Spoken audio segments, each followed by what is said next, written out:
shit, I can't hear you. Sound off like you got a pair. Gumby, you're so full of crap. Yes, very, very first. What's up, man?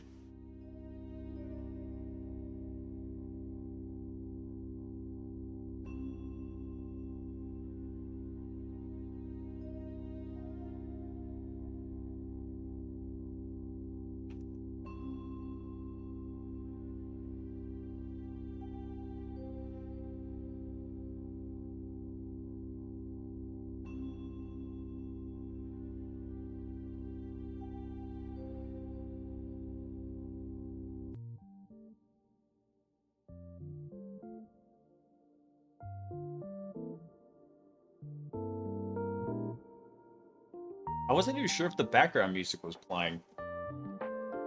And now I can hear it. All right. Much better.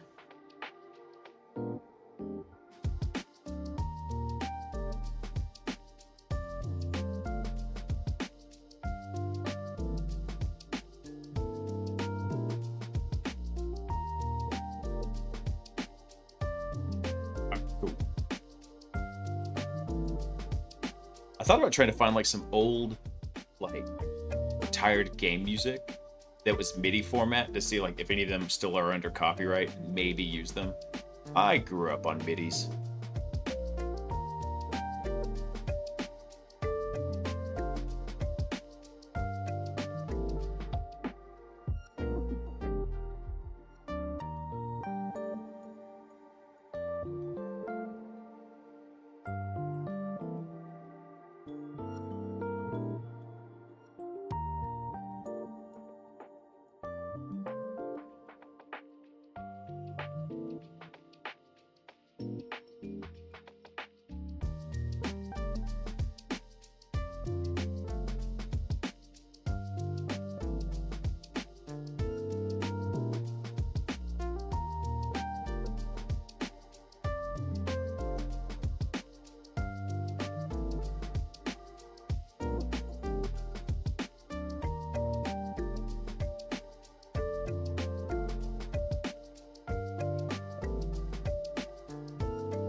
Time to start already? I guess it is. I'm sitting here looking at DMCA-free MIDI files. Throw some of those into the mix. I mean, everything that's I've got right now is all MP3 anyway, but it might as well be a MIDI.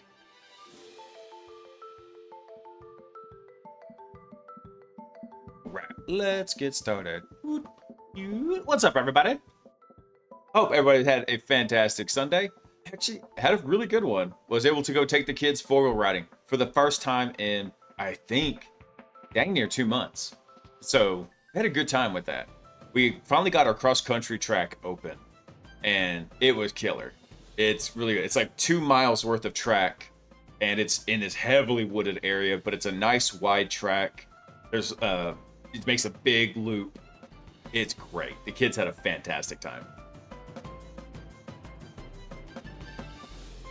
Oh, good stuff. All right, let me say something here. Or do I need OS? I do, but I'm going to use something different here. Pathlib import. Dude, it was a lot of fun, Gumby, especially since Agent Zero's his four-wheeler's been out of commission for a bit because he blew a seal in his old engine. It happens. It's a two-stroke. So we swapped it in for a new motor that we had picked up on Facebook. Turned out to be a dud. It was a race-ready motor, and it was not. It was utter garbage. So we swapped that motor out. We had another one that was a high-performance motor we were saving for him. It just got pushed right to the front of the queue, and then his ignition died. It's like, dang it. So finally got him a new ignition, and it ran really well today. This was like, we'd only heat cycled the engine. We hadn't run it, like, to tune it or anything like that, but it held up pretty good. He had a little bit of idling issue with it. It was idling a bit too low. But other than that, as long as he just kept a tiny bit of pressure on the throttle, he was killing it. He was doing great. My father-in-law, his grandfather, was going through the woods, and hey, what's up, man? He was going through the woods on his electric dirt bike and going at a good clip, and Agent Zero was just right on his tail. He was keeping up with him, no problem. It was a lot of fun. We had been doing cross-country races, Gumby. However, it has been a lot more miss than hit since my sister passed away a year ago. It's just that was the kickoff of all the massive chaos over the last year. So hopefully here, unfortunately, there's another race coming up in September because they take the summer off. It's too hot in Texas. But there was supposed to be one coming up in September. Unfortunately, we're traveling that weekend. So earliest he's going to get to go race again is in October.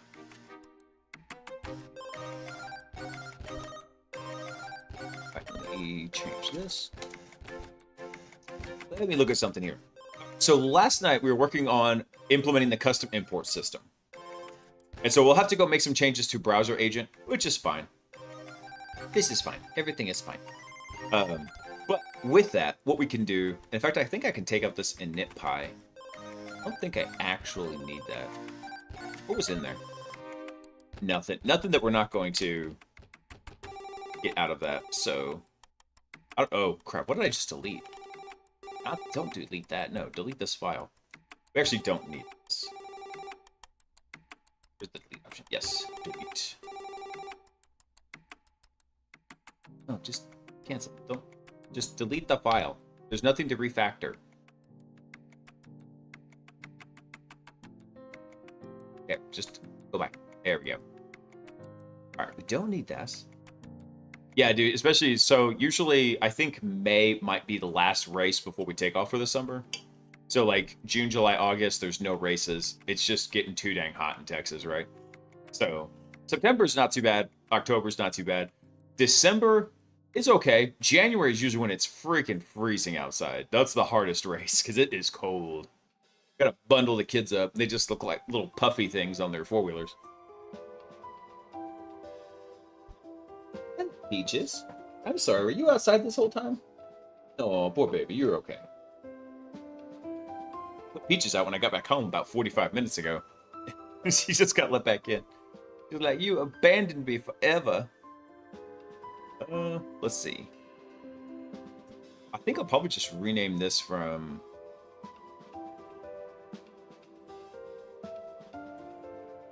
Yeah, I'm gonna rename some of this stuff in here. Let's see. I think this is just gonna get renamed to agents. Let's see. Rename. I'm gonna call this. Actually, no. I'm gonna make a new file in here. Make this a new Python file. This will be agents. And then what we'll do is we're gonna have the declarations like the browser agent, the actual browser in here, all that kind of put together, and we'll drop it in. Good stuff. Let's see. All right. So one thing we'll need to do is from special agents. Let me see how Will is doing this over in Nemesis. Let's see. Because once this dynamic import is done, it opens up a lot of world of possibilities to just have all those specialty agents, and I can't wait. I'm actually thinking of a way if somebody could ship like a data packet with it, like, hey, by the way, here's a zip file or a tar.gz or whatever, and when you decompress that, then it could be put into a retrieval augmentation system that could be bundled with HackBot, so it's just kind of nice and set up, and then these agents could also be able to answer questions. So that might be a little bit further off. I'm thinking about it, though. I'm thinking down towards the future. But for now, what I want to do is work on this module loader. Let's see. So first thing we're going to do is make ourselves an init.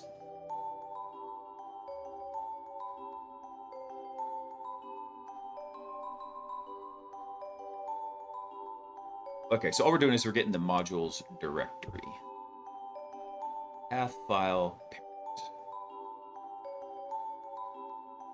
So what's that going to give us? Underscore file is going to be this particular file, right? What is... I got to remember what dunder file actually means. Let's see.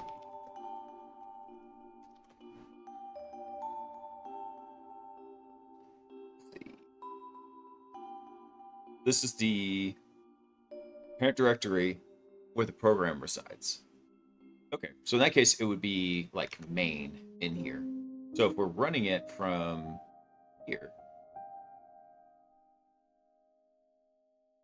it'd have to actually be further up from that.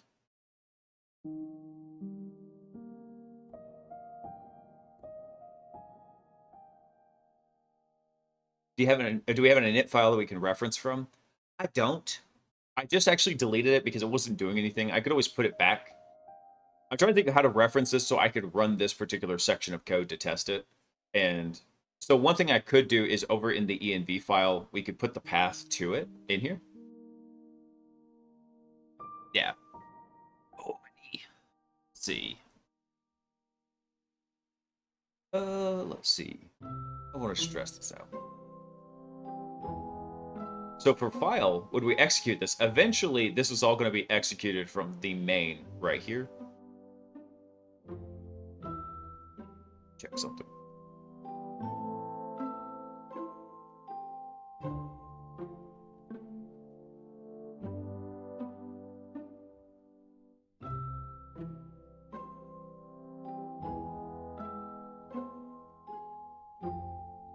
Look at his initpy here. So his initpy is not doing anything, which is fine. We have module loader, which is where we just were. Okay. Got it. So that's why he's getting the parent for this. Although, the question is, where's this guy actually going to come from? That's what I want to know. Let me try something real quick. Let's do a little test here. We're just going to call this temp.py. And then all I want to do is we'll from, I think it's libpath? No, pathlib. So from pathlib, import our path, and then from there, what we'll do is we're just going to do a quick print statement. And what I want to do is I want to print path of underscore file here. Let me just see what this does real fast. So I want to do a quick test of this. Okay, so that does dot, yeah, so let me try this again. Oh, it's parent, there we go. So that should give us the parent directory. That gives us this. All right, try one more thing here. What I'm gonna do is, going to define this as a function real quick. So define, call this our path test. It's not going to take any arguments. All it's going to do is print that. And then what I'm going to do is over here in HackBot, where's my tester? I want to see what this does real fast here. Just copy all that out. So what I'm going to do is from, I think it's special agents, browser agent. I want to import, what was that? What did I just call it? App test.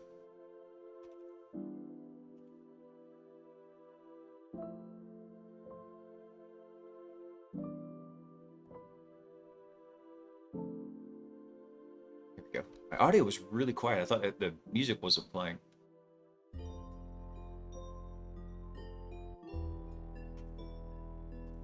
There we go. Import path test. There we go. Because what I want to do now is from path test, I just want to run path test here. Because now when I run it, I want to see what does the parent come back as. We'll just do a quick test on it. Okay, so that's actually running from the file. See that? So that's going to come back from browser agent right there. Same thing we got when we ran it with temp, right? So see, it's pointing to browser agent. This is pointing to browser agent. Okay. So what we're going to do is, though, from our special agents, that's going to be in our utils folder. So we need to think about what the path of this sucker is going to be. So we take that out. Take this stuff out. Let's get rid of this. Save that. And so from special agents, we're going to have to go up and then go into special agents.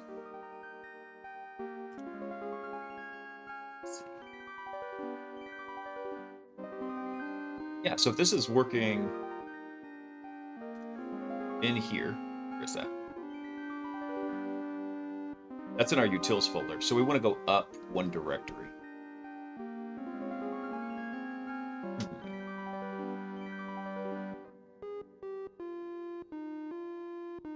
Actually, let me look at that for path loop. Let's see. Because I wanted to see, could I reference up one in here? So I haven't used pathlib, but I'm going to use it because, you know what, if it's good enough for Will, it's good enough for me, because he is a heck of a smart guy.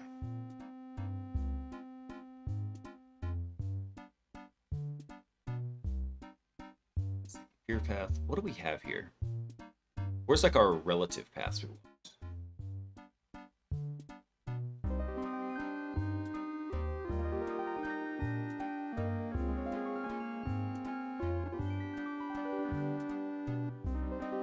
Let's see, listing Python source for a directory and a tree.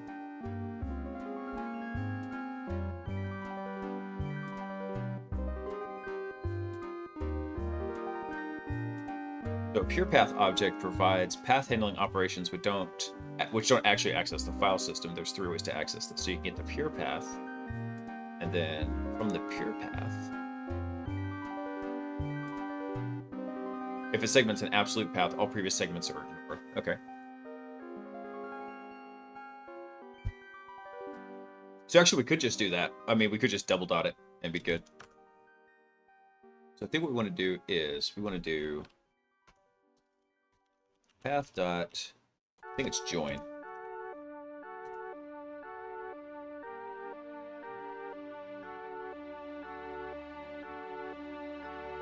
Find this path with several other arguments. All right, let's see. So our parent here, this is going to return a self. What we can do is we'll take this out. A special agent, when this runs, we're going to get the first argument here, and then we're going to combine that with a good old double dot. And then I believe the next thing we want to do is we want to go into / special agents. So let's get that going. Oh, I hope this gets kind of working tonight. That's not a typo.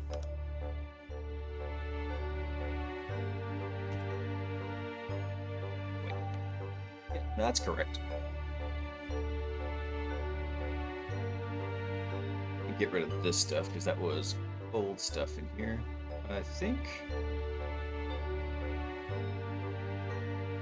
Minimize this. All right, because what we're going to do is over here from special agent, this is running in utils, right? So here in utils, we've got the special agent basically importer. So we could drop this up here, maybe make it a little bit simpler, but the idea is here is that special agents is essentially going to be blank whenever you download HackBot.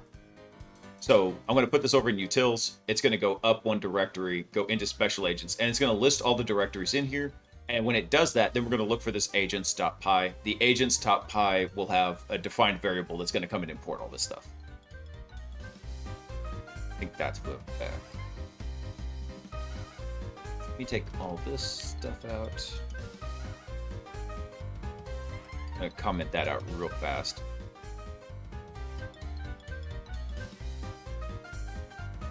Then let me do something real quick. Let's do a test here. So we'll say test is going to equal special agent loader, and then what we're going to do is we're just going to print special agent loader dot module there. Oh, not module. It should be module there. Let's see. I can't type.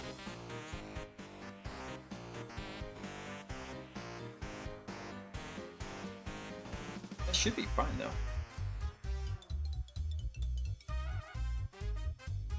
Oh, it's modules. That's why.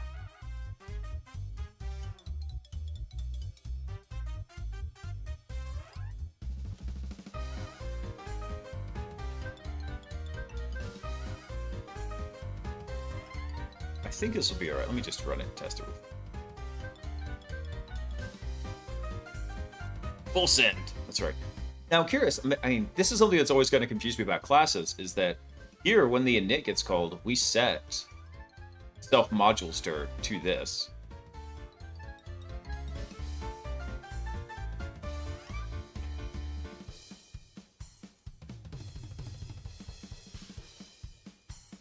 Actually, let's call this our agent stir. I'm gonna rename this, and this is just going to be string. And we're going to start it with none for now. Let's try this real fast. Okay, now run it.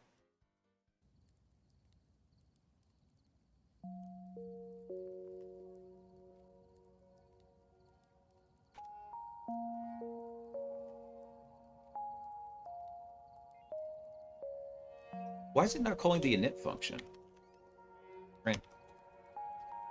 Let's see, doing an init.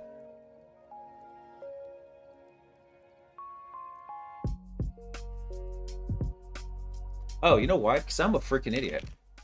I'm calling the class instead of the freaking instance. Okay.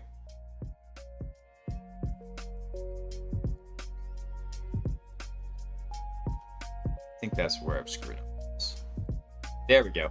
I had a forward slash in front of this, so it was screwing up the thing. But this should work because we go from utils, we go up one, we go to special agents. Bam. There we go. So that's our agents directory. Perfect. So let's kill that. And then now we have that. Eventually we could go set that to an environment variable, but I'm not going to worry about that. The next thing we want to do is we want to go check for all the directories in here and see if they have an agents.py. So let's go do that.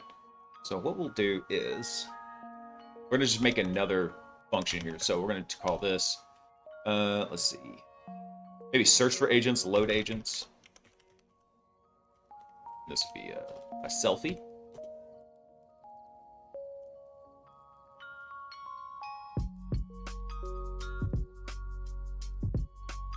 I think I can take this out now. There we go. Now that I realized what I was doing wrong. So the problem here was I instantiated this, but then what was happening was I wasn't calling that instance of it. I was calling the class itself. Dang it. Smooth move. All right. So those are special agents, and then what we want to do is I'm actually going to call this a different one in here. I'm going to break it up a little bit. So we're going to call it find agents. Find agent suspects. And then what we're going to do is actually we're just going to list all the directories in here. We're going to check which directories have an agents.py, and we're going to bring those over. So what we're going to do is from self.agentsdir, what we want to do is we want to, I believe,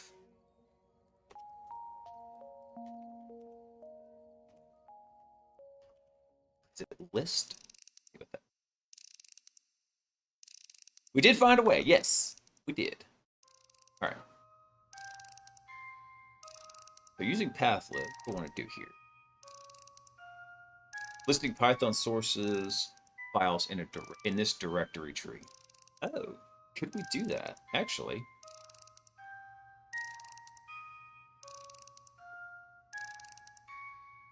p.glob? No way. Let me try this real quick.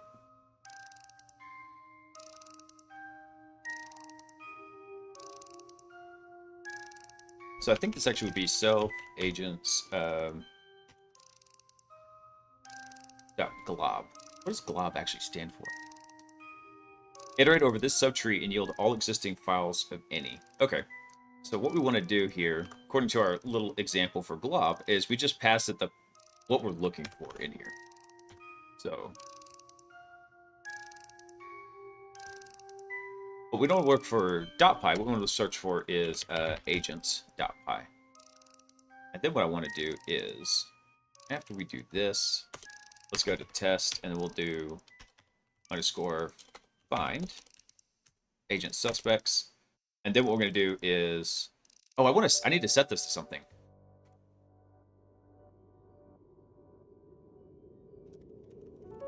Here you go. I'm just going to set that to that variable real quick, and then what we're going to do is we're going to print that real fast. Yeah, I know it's not technically protect. I mean, it kind of is. But anyway, we're going to do print test in here.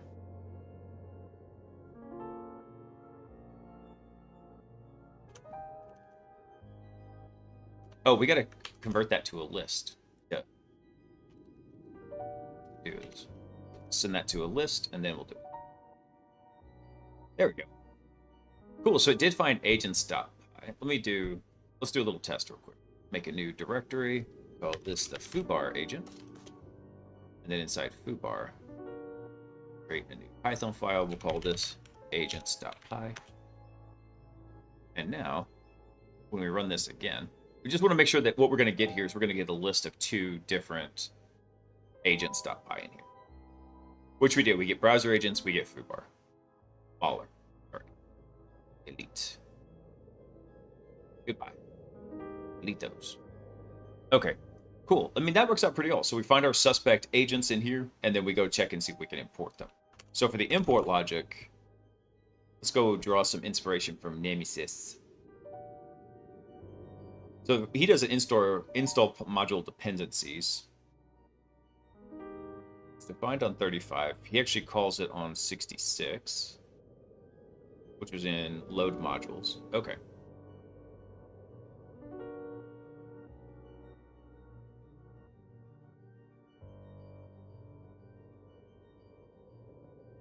So here's his load modules. I probably should go add a logger. I just haven't done that.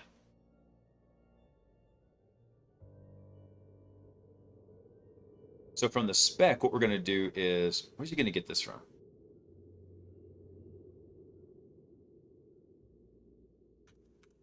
Just copy what he's doing.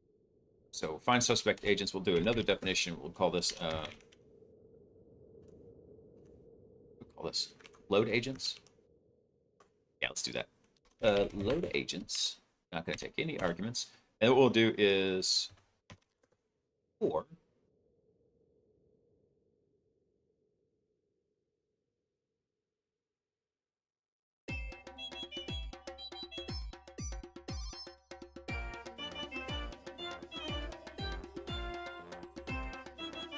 where does load module actually get called from in here? So he calls that down here. Oh, so when we actually called the load modules in here. So he's got an individual module loader. Okay, that's probably the better thing to do. We'll call this a load agent in here. And what we're going to do is we're going to define another one real quick. We'll call this our load agents. go. And then this way we can work on these two functions together at the same time. Let's minimize that. Okay, so for load agents, what we want to do is come right here. And let's say, so 4. All my freaking key bindings are breaking on me. So for module dir in module dir's iterator. Okay. Let's see. We get this knocked out real fast. This would be so awesome. What we'll need to do, though, is over here for agents, we'll need to come over and basically put something in here to emit the stuff from the browser agent from the browser. We'll have to think of like what the variable is that we want to actually bring over and import. By the way, I was scrolling through Twitter earlier today, and Jason Haddix, big time bug hunter guy, super smart. He's built some kind of like AI system for checking bug bounties and looking at stuff, and he has a human in the loop system as well. He has actually found a P1 cross-site scripting, so I'll be interested to hear the details of that if he can ever release it.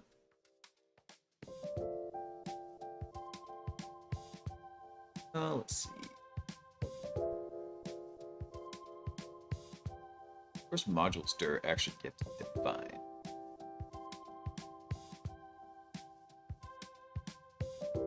Oh, he defined it up there at the top. Okay. So for each module dir in self-path iterator, a copy.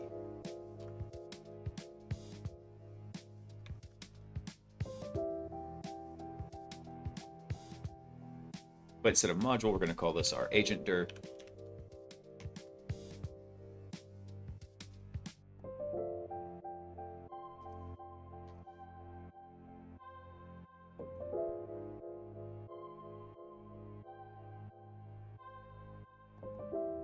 Okay, so that should be our iterator over each of these directories that we saw earlier.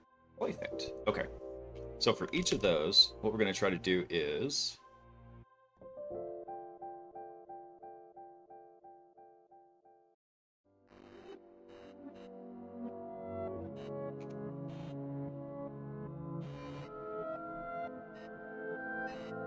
so actually over here in the load module option, this is actually where he's getting the analyzer. So I think let's follow this pattern quite a bit, because what I want to do here is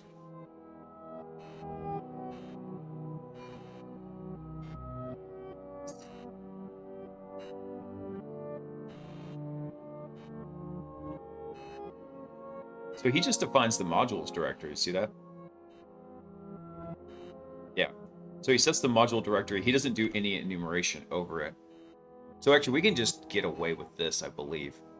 We don't need our find suspect agents. I mean, we could. This would immediately tell us what our agents.py is. We don't have to check if it's a directory. Yeah, we'll do this a little bit differently, because I like this way. Find our suspect agents, and then what we'll do from here is we'll just look for the ones that have an agents.py. And this won't be test. What we're going to call this is our suspect agents.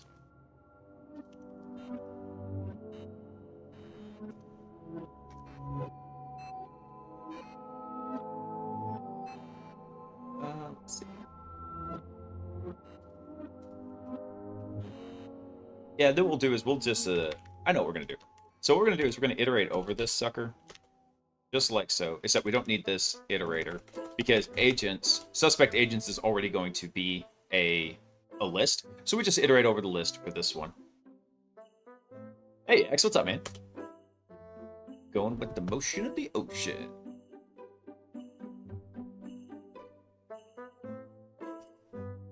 Yo, guy, what's up, dude? Happy Sunday, man. All right.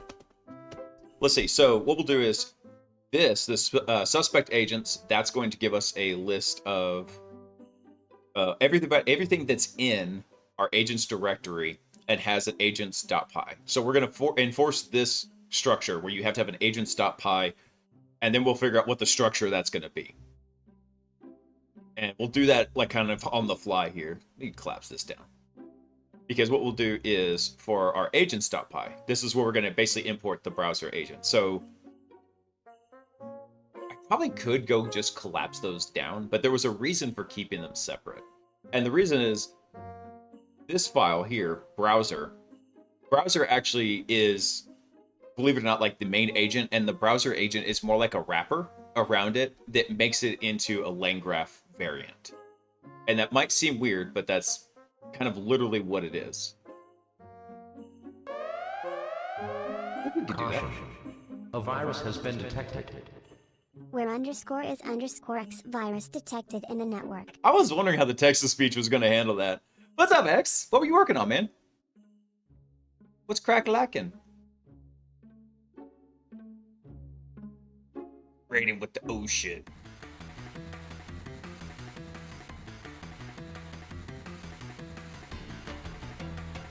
Hey, Jumala, what's up? Mommy Jumala. So, welcome in, everybody. For everybody, I'm probably most of y'all hadn't seen my stream, but my name's Blaise, and basically what we're doing is I've been a professional hacker for 7 years. Like, literally, I get paid to do it. I've been doing it since the 2nd grade for fun. But I've been in IT for 15 years, and we're just building a little AI hacking bot. Its job is to go play CTFs for us. I like CTFs. I don't like playing CTFs, if that makes sense. So instead, I'm trying to learn a lot more about AI and agentic systems. So we're building an AI agent to go play like Hack the Box, Try Hack Me, all those various little capture the flag-esque systems for us. So we're basically teaching it how to go through the pen testing lifecycle and having a good time with it. Right now, what we're doing is we're setting up a system where you can make specialized agents, just drop them into this folder, and it will dynamically load them whenever you execute the program. So that's what we're doing right now, is getting ready to load those suckers up. It's gonna make, now that I think about it, the LangGraph server, the one that lets us get this interface where we can actually visualize these graphs, I think we'll probably have to reboot that every time it does it. Come to think of it. Because it's not going to know immediately, I don't think, how to initialize those other agents as they come through. But that's fine. We'll figure it out. Let's see. So what we want to do is, just a quick rundown. What we're doing is we're building a special agent loader.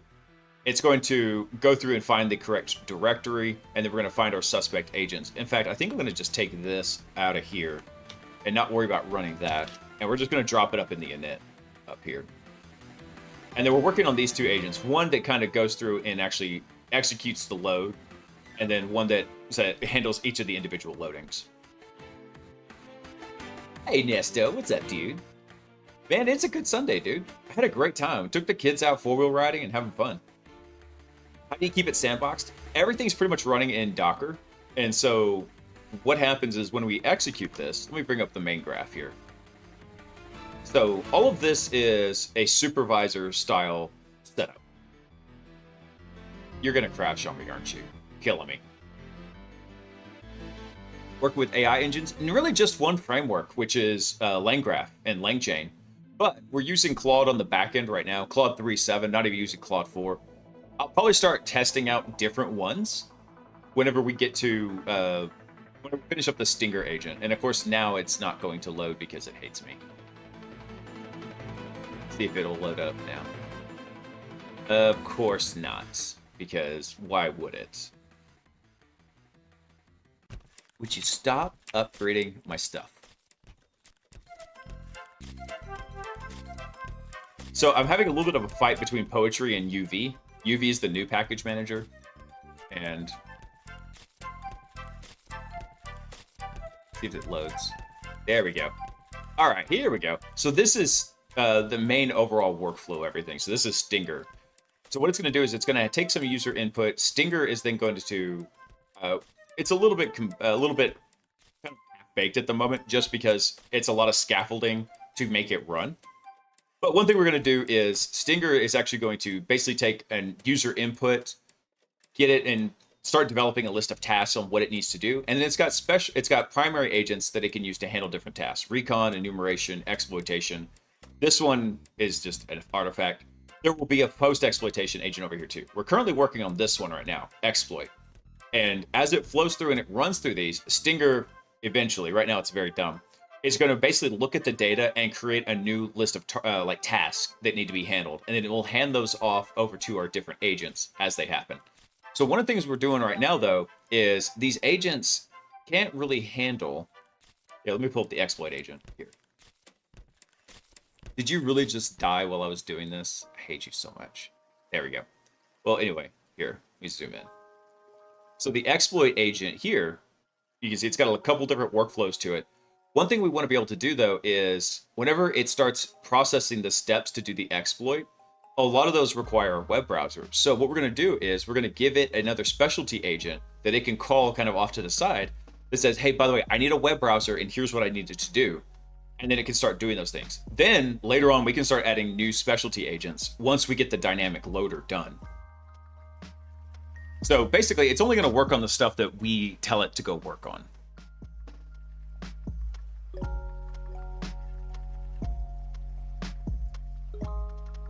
You can go to restart every 10 minutes so you can auto refresh it. I could, however, Gumby, if it auto refreshed in the middle of a run, we would lose all of our state tracking information. It'd be really annoying. So, as if the top human CTF teams aren't intimidating enough, now we're up against AI bots trained to play CTFs. Dude, CTFs are really supposed to be like Sudoku for hackers. So that's what they are. And don't get me wrong, I do like a good CTF. I like the puzzle aspect to it. However, they're not very realistic. So in 7 years, I performed approximately, let me see, I did like roughly one every 2 weeks. I think I counted it like at 150 different pen tests. And in all those times, there's stuff in CTFs I've never seen in an actual penetration test. Some of it goes really kind of esoteric and arcane type knowledge, especially around Linux systems. And they're interesting. And I find the puzzle interesting, but like I don't really enjoy playing them. This way, I'm going to enjoy playing it.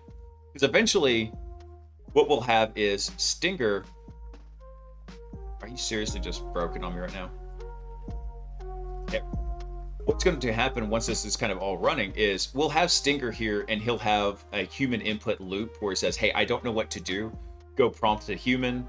Or, hey, this is what I'm thinking about doing. Should I prompt the human? But for the most part, Stinger right now is being fed breadcrumbs. It's given a list of tasks it has to do. We're going to eventually strip all that out, and Stinger is going to have to intelligently make those decisions. But if you give it a web browser, what's stopping it from hacking random websites? Because it's going to know very clearly like what its scope is and what it needs to go after. Plus, we can be watching it as it's going through. I have not built the user interface yet. This is a user interface kind of provided to us from the guys over at LangGraph. This is called the LangGraph Studio. So when I'm running this server, that's not it. When I'm running this little server down here, what it's doing is it's loading up the different agents and then sending it up to LangGraph so we can visualize it. That's how we're doing right here. So we'll be able to keep an eye on it, see what it's doing. Eventually, it's actually going to need its own DNS module because a lot of times you have to do things with some kind of DNS work. So we'll go give it its own DNS module. Everything's going to be just kind of Dockerized, and we'll be keeping an eye on it. I don't plan on like turning this loose on a client's network ever. That's not its purpose. Its purpose is to go play CTFs and have fun. For me, have fun by proxy.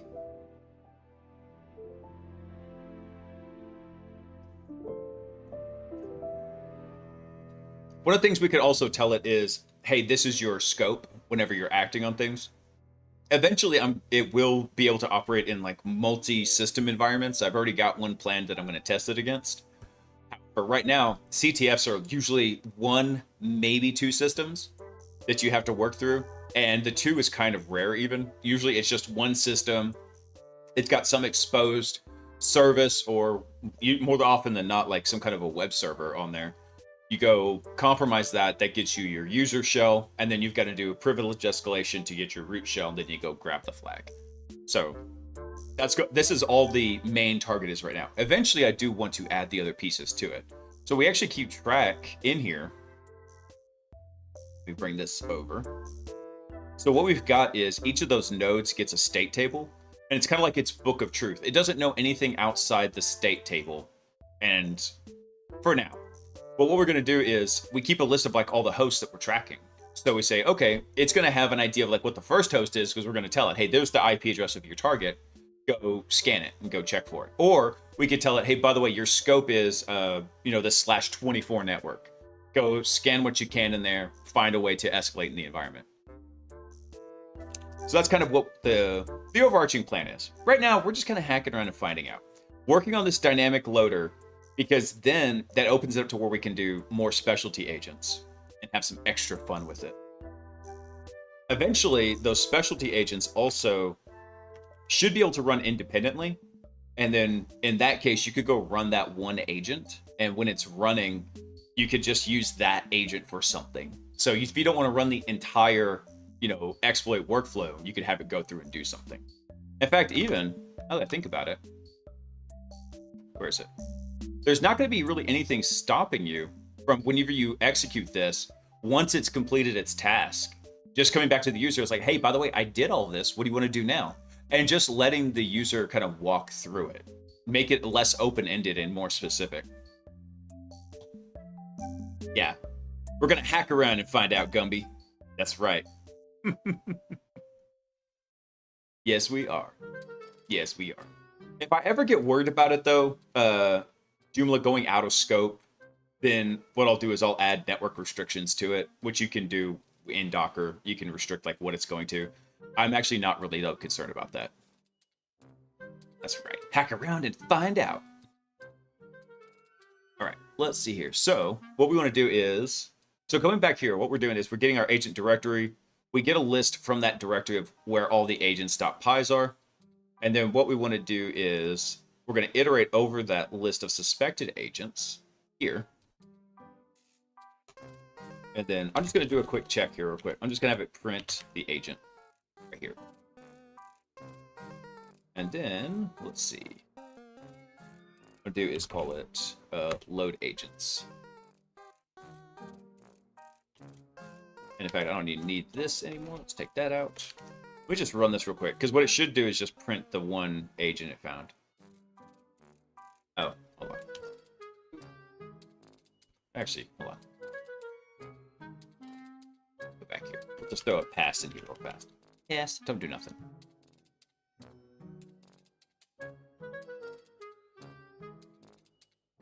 Oh, that's right. We did have two print statements in here. I'm going to think of it. We had this one and this one. So, perfect. So it found the special agents directory, and then it found browser agents, and it found the agents.py. Yeah. And the reason I'm going to make this agents.py is because technically the way this is all structured, if you had like a pack of agents, and the example I like to think of is, let's say you had a pack of privilege escalation agents in here. You could have 3 different agents in there, one for like maybe Linux, one for Windows, one for Mac. And you could have those all kind of bundled together into one little suite. Maybe PrivEsc is just your big thing.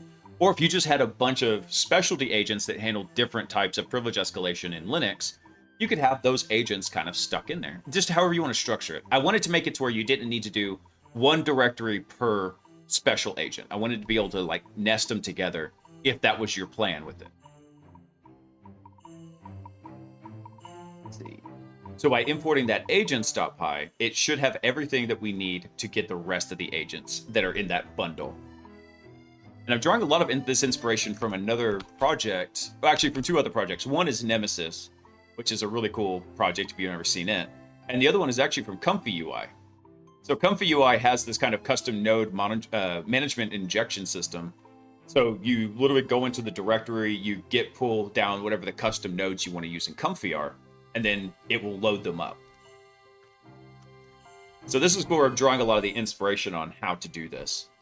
All right, so this works. Take this out right here. I don't need that test. So we're going to print out the agent just for tracking. Let's make a little load here. Let's see. There we go. Let's just do a little thing saying loading agent at. And then what we'll do is just curly bracket this. There we go. So we're going to say which one we're loading in there. And then, how do we do this over in Nemesis? Let me double check that. This is kind of what the same path of what we were doing. There's our load projects. Actually, I think I could just use my example down here. There's our module spec, right?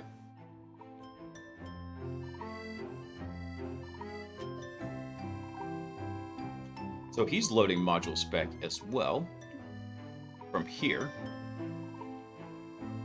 We load a spec from a directory. Go to package, module dir, name, module path. Okay. So he had this actually done correctly. I was kind of fumbling around with it. I see what we've got going on.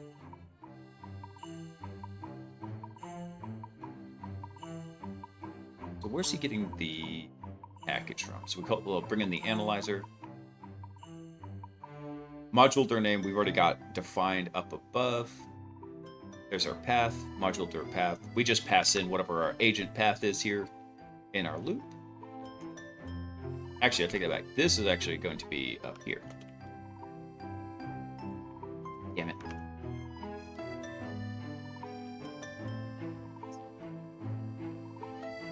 And we'll take this out. All right, so instead of our module dir name, what this is going to be is we need the agent path. So what we'll do is we'll do agent path. And then what we're going to do is drop this sucker. But this will be agent path. Yeah. And then our module path, how's you constructing that?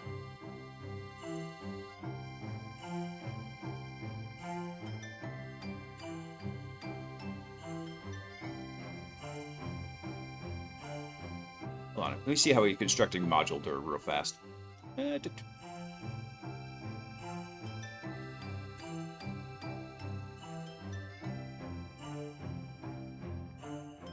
Oh, that's right. He's passing that from a load module, and then we do load module. We pass in module dir. Oh, that's right. So for each of those module dirs in the modules directory iterator. Oh, I see kind of why he structured it that way. Maybe I wasn't being so dang slick as I thought. I think I've actually made this a lot harder on myself. Yep, I did. Because what we've got here is we've got a direct list to like all of those things, right? So we got to back out a couple of these changes right here. We don't want this agents.py in here. What we want is a list of all the folders in special agents. That's what we want. Let's take this out real quick. What we'll do is we'll do self.agentsdir dot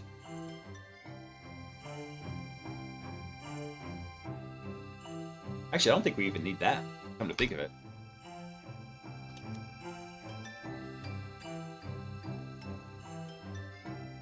Test something real quick. Let's see, so this would be test dot agentsdir. There we go. Let me double check this real quick, because I need to make sure this is actually returning the correct value. That just returns agentsdir. So then what we want is we want an iterator around this. So what we'll do is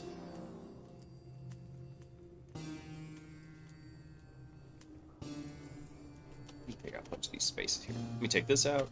Let's run load agents, and then hopefully it should give us. This is not going to be our suspect agents. This is going to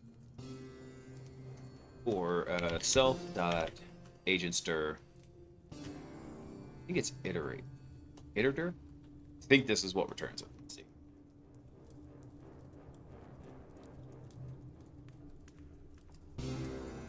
Let's go try it. See what it does.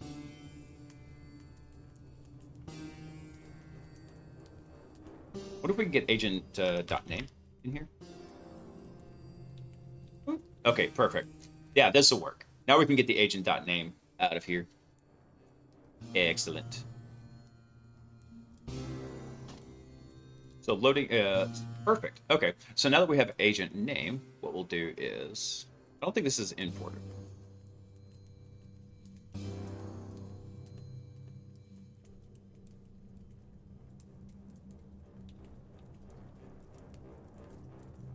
this out. So what we'll do is we're going to have our agent path name. This is going to be our agent path. Right, yeah. That's in. Now, what is this error that is throwing up with util? Cannot reference util in init.py. I'm not using it there, though.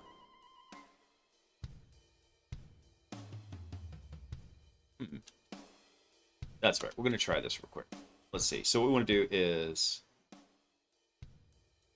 We do need... Now that we're doing it this way, though, we will need to actually go through and check for it. So what we'll do is... How did Lee do this? Or no, this is Will's code. How did Will do this? So he's going to check if it's a directory.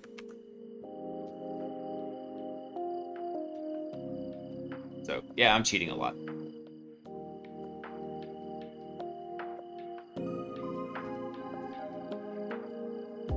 So if it's not a directory, then we're just going to... We can just continue out of this. Continue.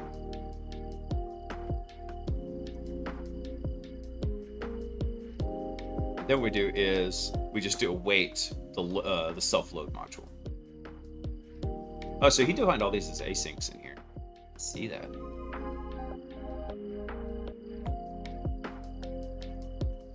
So that should be what we need to do here. So then we can just call self.load agent. And then what we'll do is we're going to pass in that agent to it. Hey, if you're not cheating, you're not trying. That was the motto of my old red team. Everybody's like, it was funny because anytime something came up kind of funny, they're like, oh, that's cheating. I was like, if you're not cheating, you're not trying. And it was just some easy, quick way to get something knocked out, right?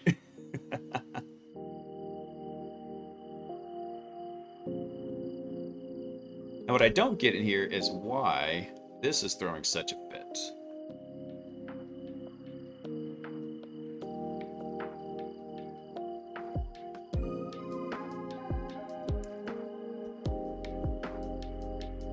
Oh, you know what? I think I know what the difference is. No, that should have been fine. This is what we were doing before. Import lib util spec. There's our import lib. So we've got that.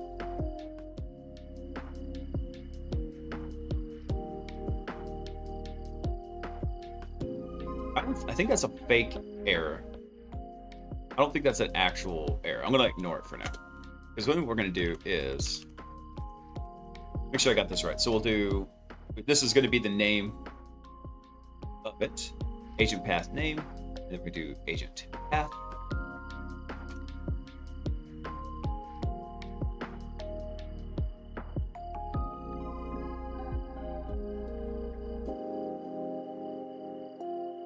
Oh, that's right. We need to go actually modify this a bit because what we're going to need is get the agent path to it right here. So there's some stuff we got to do first. So, because this is going to be our agent path. And this, instead of analyzer, is going to be agents.py. Perfect. So now what this should do is go get, because this is just the path to it, right? So we're going to get the agents.py. It's just going to be in the root of whatever the directory is. And then what we want to check is, we're going to check and see if it exists. Good idea, Will, there. Basically making sure that, hey, does the agents.py actually exist when it comes to it? I would have liked to have done this differently, but how we have to name these other functions for like the import, the way Will did it is the actual, the correct way to do this. Load method, agent may be static. Oh, shut. We're not done with it. All right. So what we're going to do here is we are going to wrap this all in a good old try loop because if it jacks up, I don't want it to crash the entire program.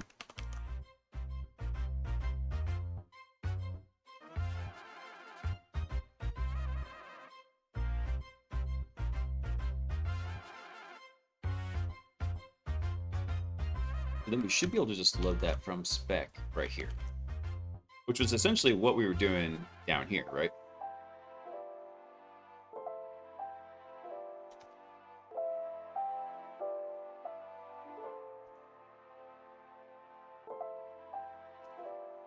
This will be our spec file.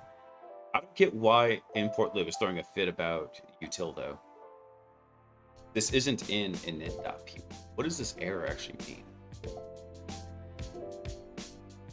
I feel like this is a false flag. I feel like it's trying to gaslight me.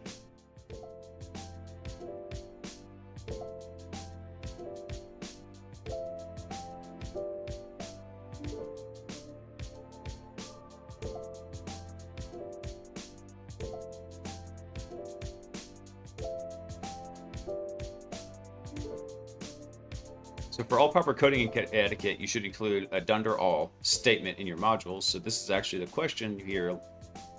We hear young Spock answering while being tested. It is morally praiseworthy, but not morally obligatory.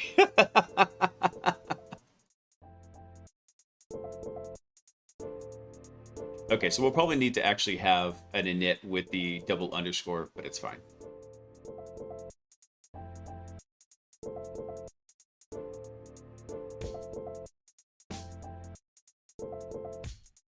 Let's see. So after we load the module, then how is Will actually handling loading this module up?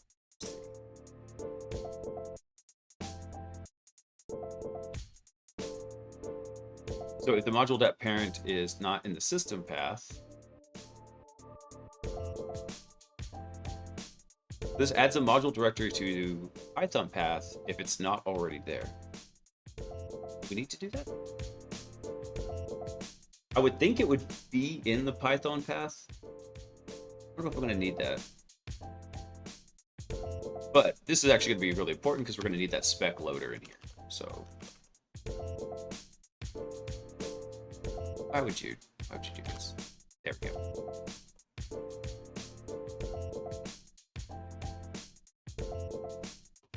Yeah, I know you're upset because we haven't finished doing this. So this should load up it should create a spec for the module, load the module from the spec, and then actually execute the module.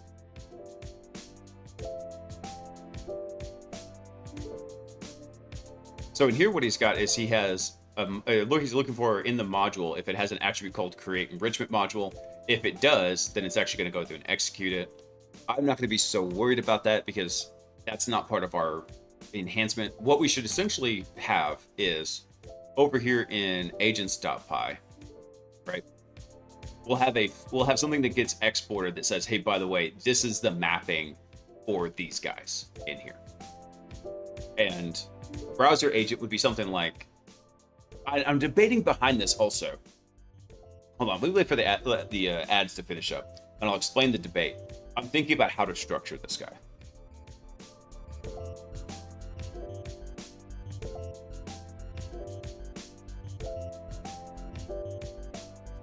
Damn, it ran out.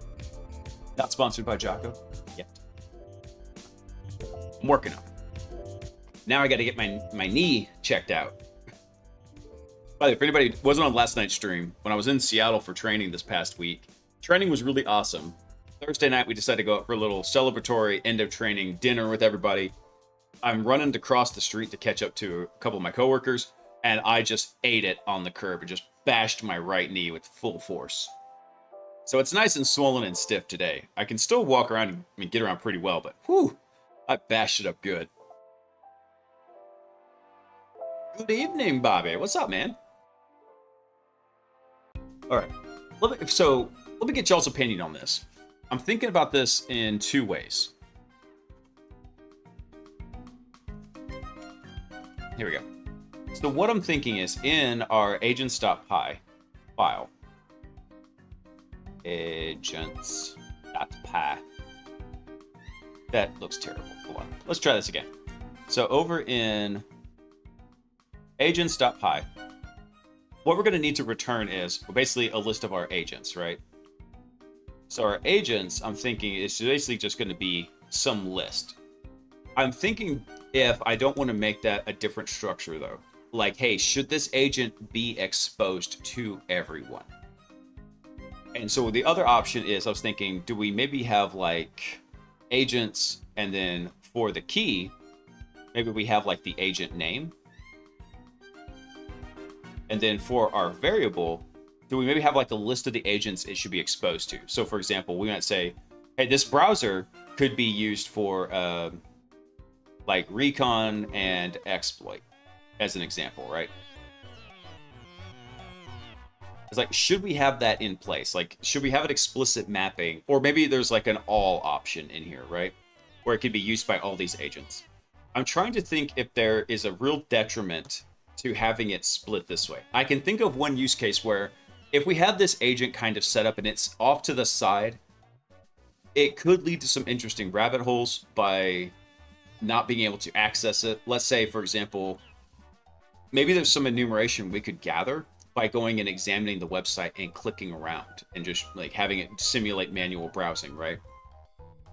So if we don't necessarily want to restrict the browser agent in this example to just the exploitation agent, do we want to basically make it wide open?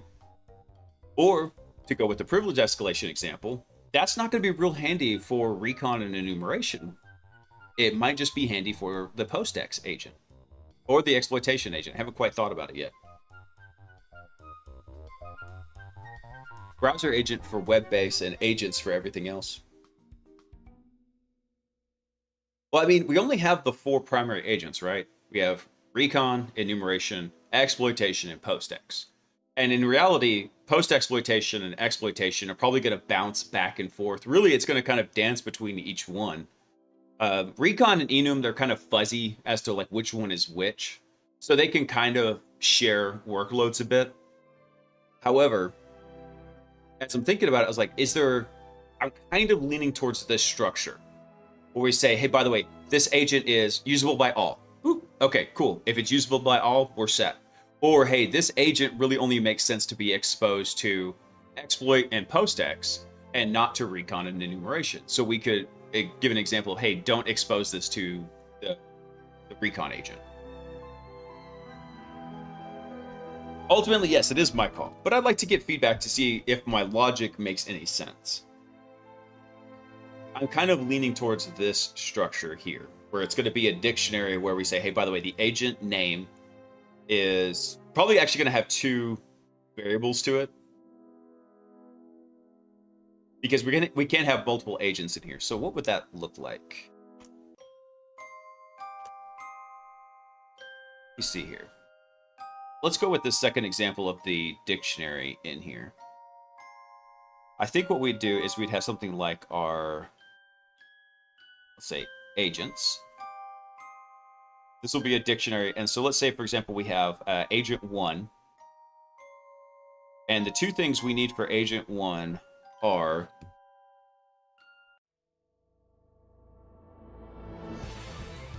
we need a mapping, and we also need to pass the object for the agent. We need to pass both of those into it. So how would we want to structure that? What do you think?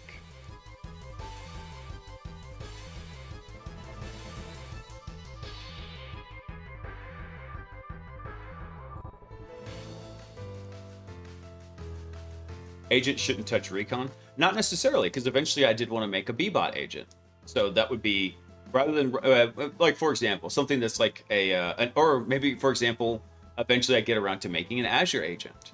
The Azure agent would have its own reconnaissance and enumeration protocols that it would go and execute. So if that's the case, then we would want that exposed to recon and enumeration. Let's see. Or, for example, let's say we make a special agent for Bloodhound, or Bloodhound Community Edition. Then that one would also be, we don't want enum and recon to have access to that as well. I'm just trying to think of how I want to structure this in here. Because essentially what I want to have is I want to have 2 keys in here. So one would be pointing to essentially the graph object. And the other one would be the list here. Actually, you know what?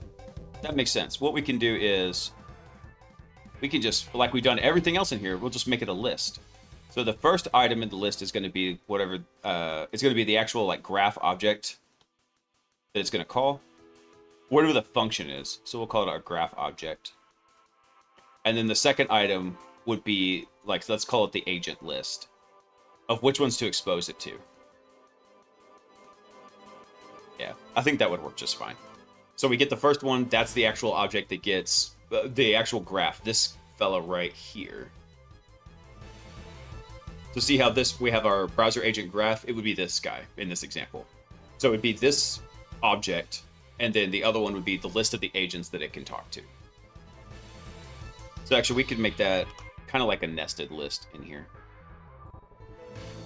Just like that. Yeah, I think that'll work just fine. How did they do this in Comfy, actually? Hold on. Because Comfy does something similar to that. Where's the nodes PY?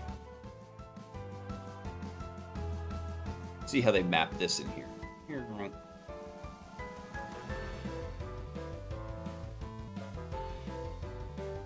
Scrolling, scrolling, scrolling, scrolling. Come on, keep scrolling, scrolling. Here we go. There we go. So we have class mappings in here.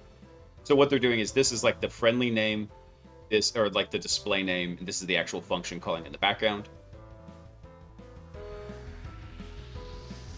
Yeah, so they're doing essentially the same thing. I think what we want to do, though, is we're going to make that a list, and we'll be able to do that. So let's go scaffold that up real fast, and how this is going to look in agents.py. So what we'll do is from browser agent, we want to import browser agent graph. And then what we're going to do is we'll say, what did they call these? Node class mappings. We'll do that, actually. We'll call this our agent mappings. And what we're going to do is we're going to call this, in this case, we'll call it browser agent. I can't type. Browser agent. There we go. And then what we're going to do is we're going to have, not that, we're going to have a list right here. So the list is, first thing we're going to do is we're going to pass in that graph object. So this is going to be the browser agent graph, and then we'll have another list of which ones it's exposed to. So let's say for this example, we just want to expose it to exploit, like that.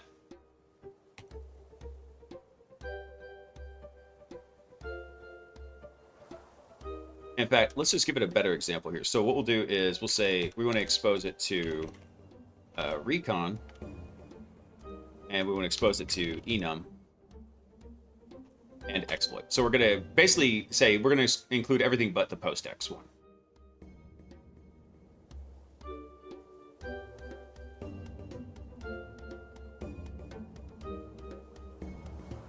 Relative import outside of... Let's not.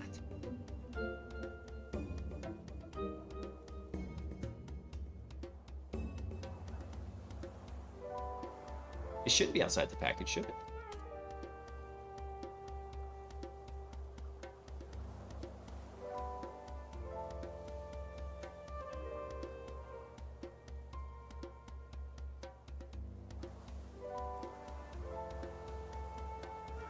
I think that would work by telling it .browser agent, right? Because this should tell it that, hey, by the way, agents is right here.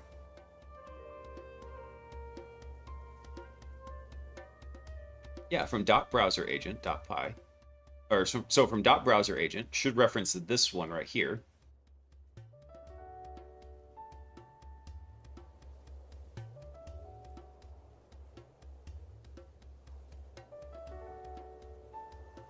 Yeah, this should be a compiled graph. Should be good. So from special agents, browser agent. Yep. Okay. In fact, I think for the sake of easy naming, I'm gonna actually rename this. Nah, I'm not gonna do that. I'm just gonna leave it for now. So this is what our browser agents will look like, and then what we'll do is we're gonna import that agent mapping whenever we actually bring the logic in over here.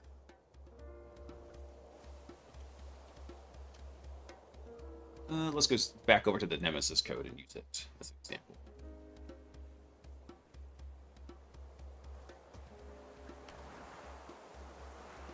Let's get this exception handled so it stops complaining. We're not going to be using exception. What I'm going to do is just print that.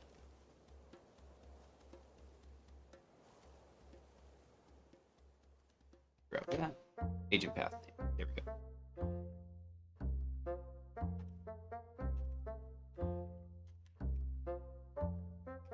Let's clean this up a bit.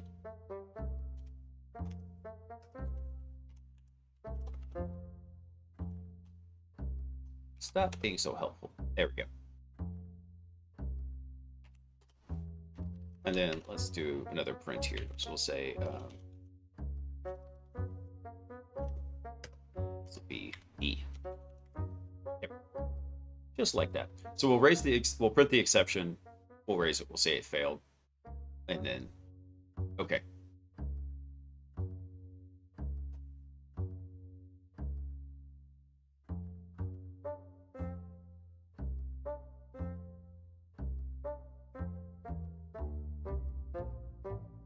I don't think we're even calling self inside this whole thing, so this could be just a class method in here. Save a little bit of memory. I love lists too. Bullshit, I can't hear you. Sound off like you got a pair. Gumby. Give me trust issues, bro. Just want you to know that. Because I know you can hear me. Ow, I just hit my knee.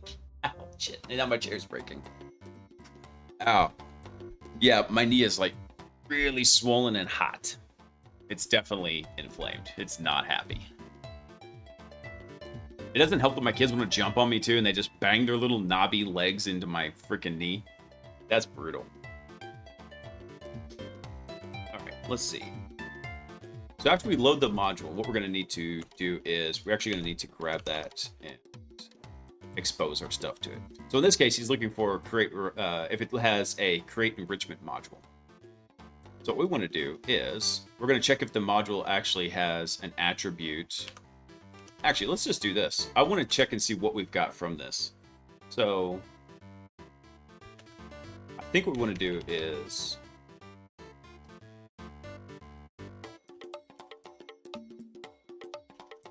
I think it's adder, like this. We just print that? Yeah, we can. All right, so let's do a little bit of string formatting here. Actually, let me burst this out. Let's do this a little bit different. Print that, and then what I'm going to do is we'll say this is our ladder. I want to try this real quick. So all it should do right now is just, hey, get it and print it. If we have an exception, raise the exception. What are you doing on the in map agent? Go to the current file.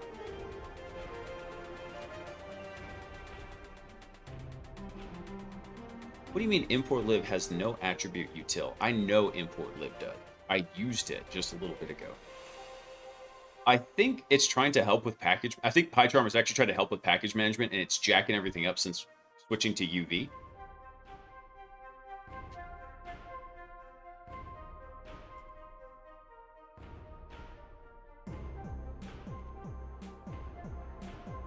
Wait, import lib's a built-in, isn't it?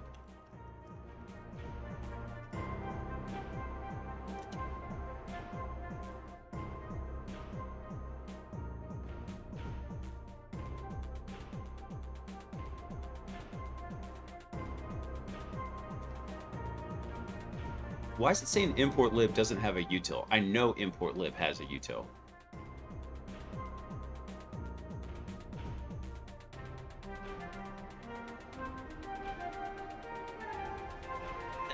Flashbang. I apologize, everyone.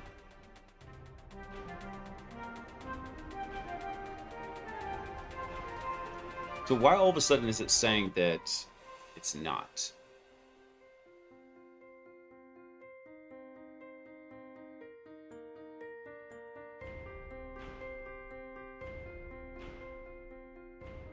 Run this one more time.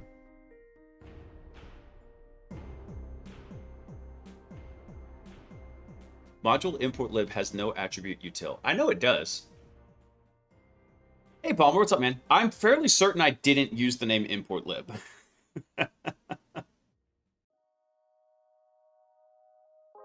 mean, fairly certain, like 99% sure.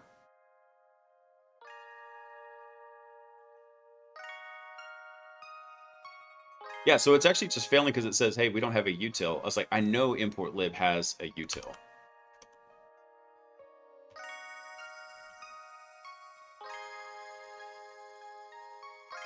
I mean, it's right here. Which version of import lib do we have? UV list. Let's see.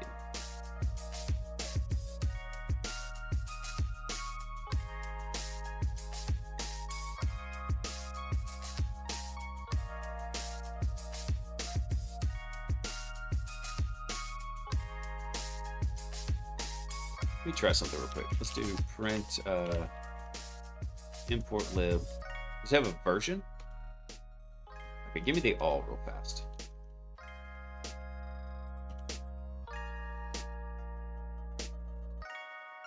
Import module, invalidate caches, reload. Okay.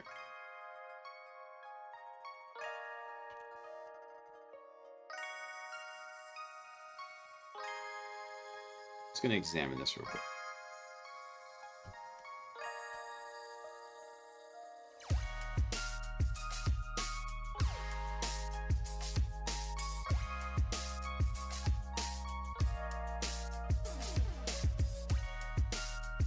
Well, let's say import lib is missing util. That makes absolutely no sense. Import lib missing util.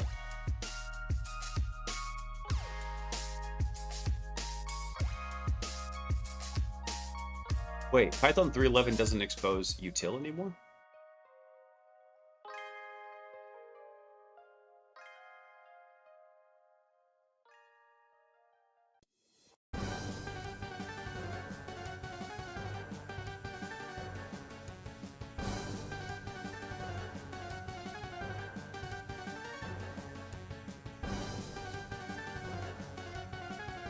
So what the heck are you supposed to use instead?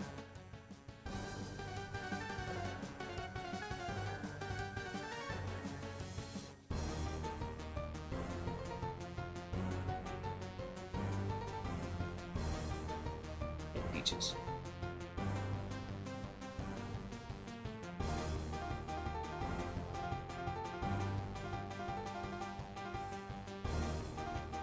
Yeah, Palmer, let's give that a shot real quick. Let's pull up a Python thing. Import import lib.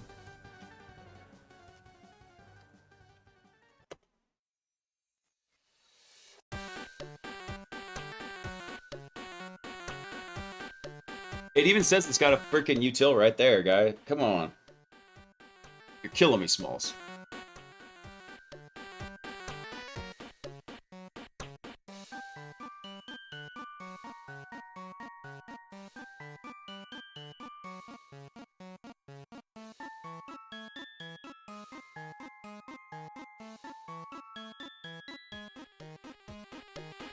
I don't think so, because even in the documentation here, right, they reference libimport.util spectrum loader.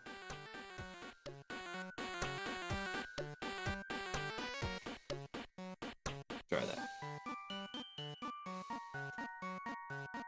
Let's lib it util. And it's going to say, I can't find it. That's because you were wrong, Colonel Sanders.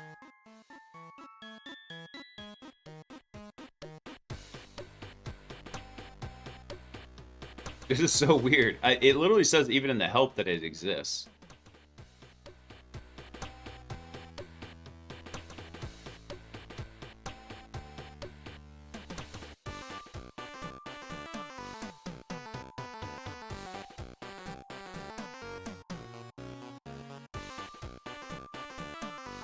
Let's see here.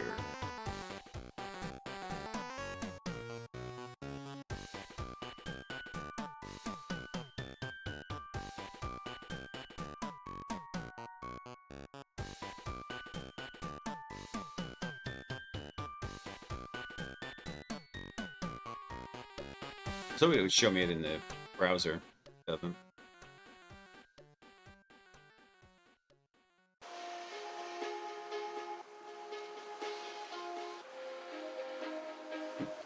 Dang it. Hope that would work. Go from collections, we have types.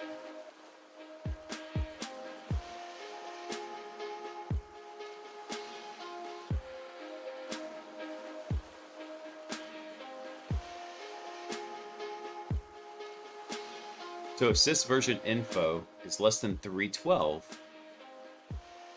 It's going to define find loader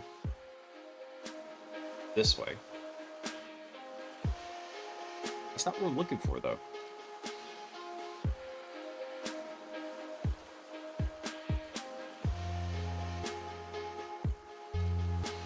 Let's see. Actually, hold on. When we ran the help, did it give us what version we were running?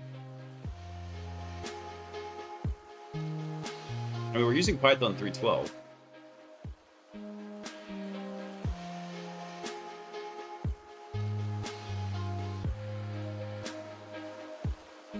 Here's our file right here. So let's go pull it up in the terminal.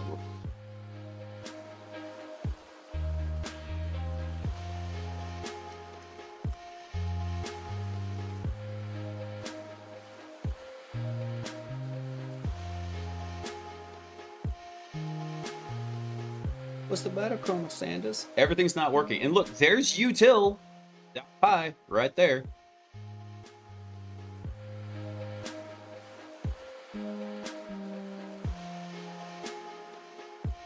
Let me try something else real quick. I wonder if it is this UV environment where we're at. What's the... I think the problem actually might be that it's still trying to use poetry instead of UV. Alright, I guess I need to fix this. Let me see. See if we can fix this in PyCharm real fast.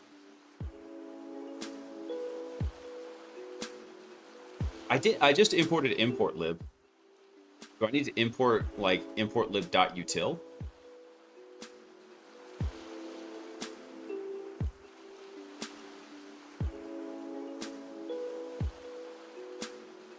Is that literally it?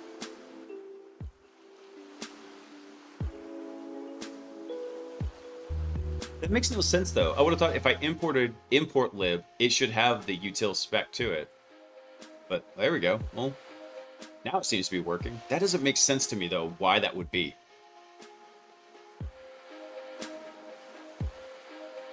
Because to my mind, if I import the import lib, why wouldn't the util sub portion come with it?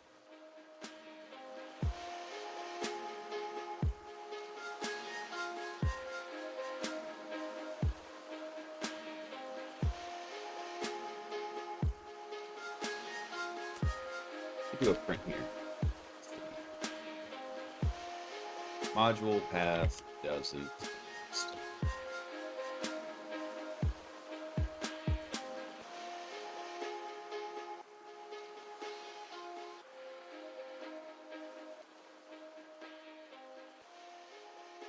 Yeah, let me do something real quick. Let me break on this, and we'll just see what module is actually doing fast. So it's not even making it to this. That's weird. Why not? Oh, I know why. Because I'm a dumbass. That's why. That's why it's not making it to it.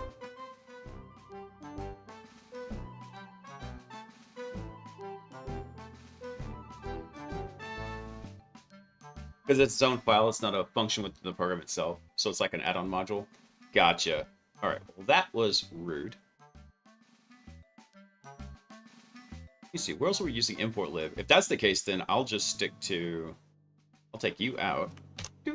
And just bring in import lib util. Clean up our imports a little bit. Now, where did this die? Let me see.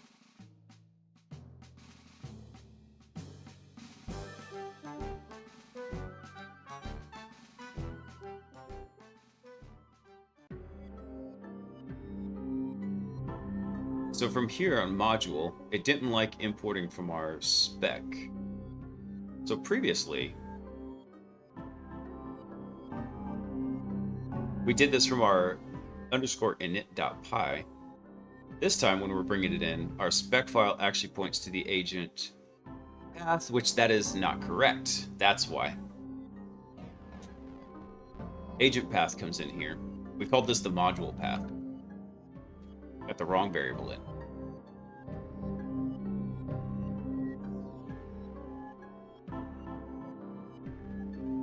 No module named none. What? let's see here.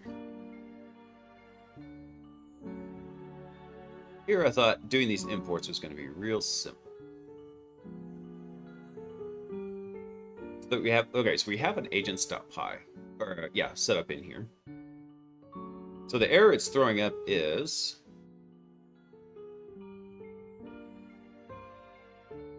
from .browser agent import browser agent graph. Is that the problem here? So maybe we actually do need to just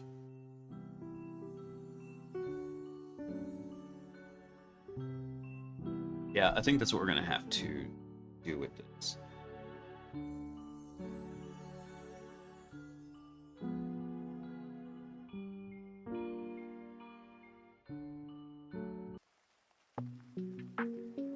That's the problem is it's having is it doesn't know how to reference, I guess, this.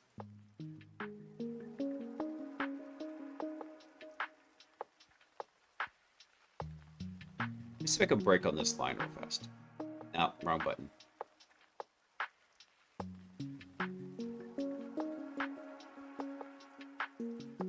So in this one, it doesn't like the fact that we're trying to import from the parent.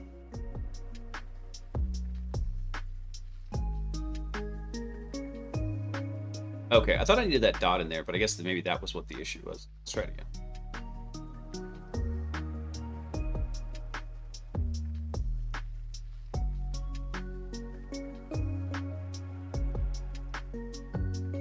Okay, making a little bit more progress now. Now it's at least not saying none, it's saying no module from browser agent. I do think I want to rename this though.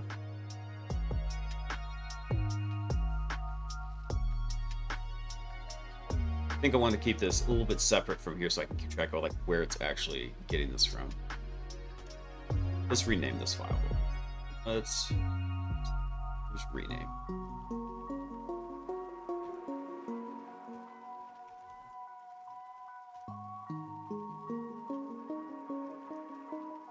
LangGraph agent. 3-factor.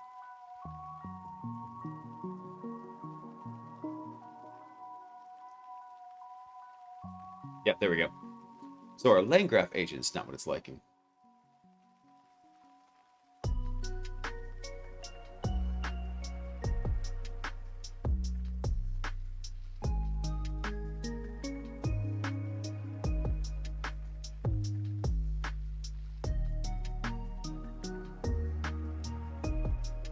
See, there's our agents.py.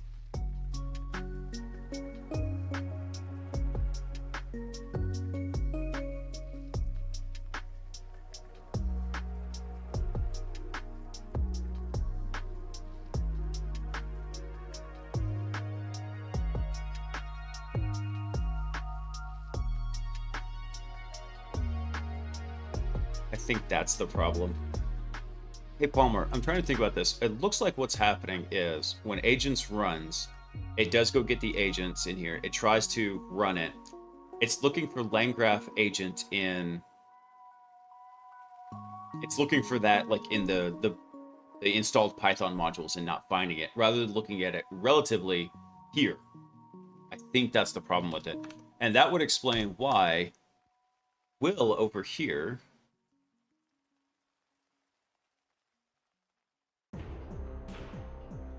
See, is adding the module to the Python path.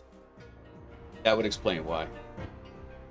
He's adding it to the Python path so it knows where to find it.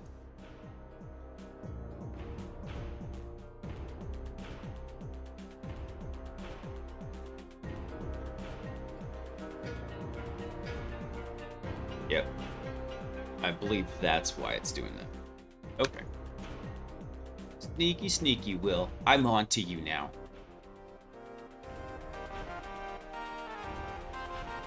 I'm just going to copy code directly.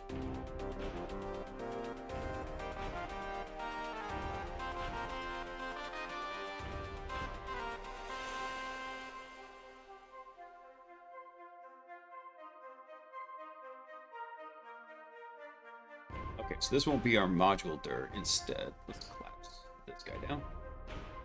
He was using module dir. We're using the agent path right here. And then we need to import this. Oh.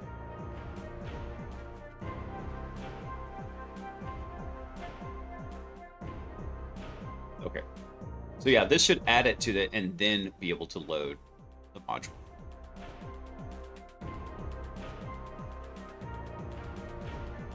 Well.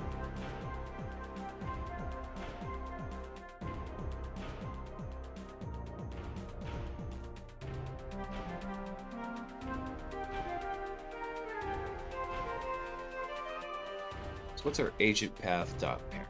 Let me. I'm gonna break right here before we actually do the import, so we can just see what the variables are setting up to. Okay, so for our agent path, what is our parent to this? That would be special agents.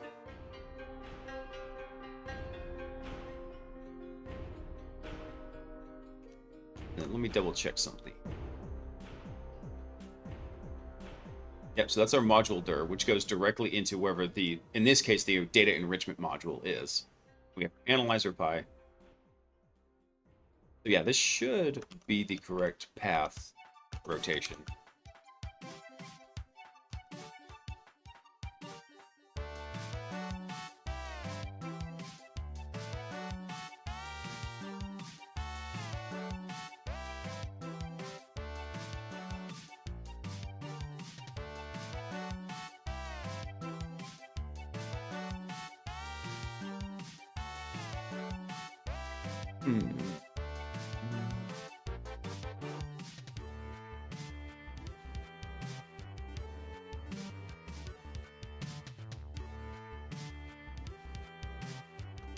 Let me try something real quick here. Let's do path equals sys.path.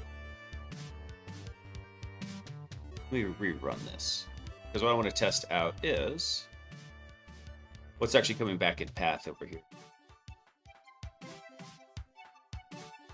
So we do have special agents in here. So it should be looking for that first, right?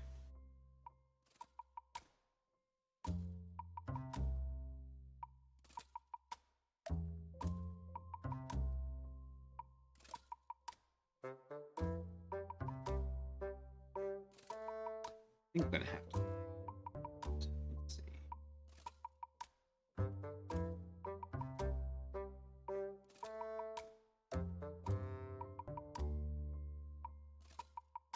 But why is this?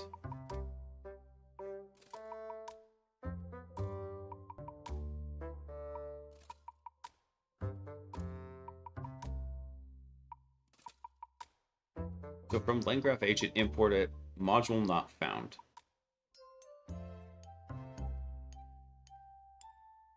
I wonder if I do need to actually have that be our browser agent.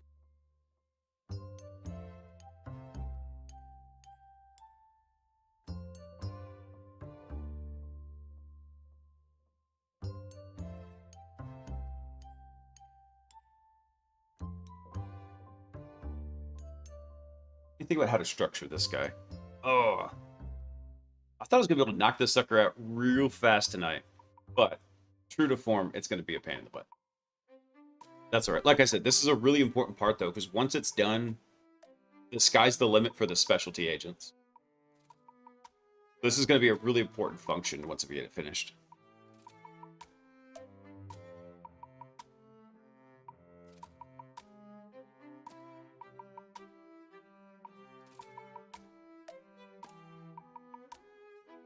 So in agents,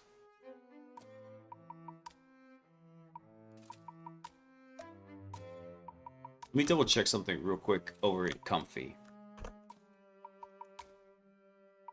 In the example we're looking at. So in here, we have all the nodes already defined.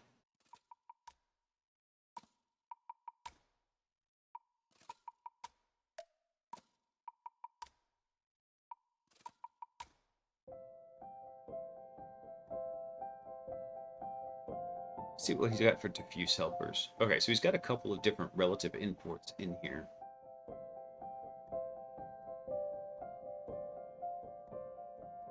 Right, let's come back over here.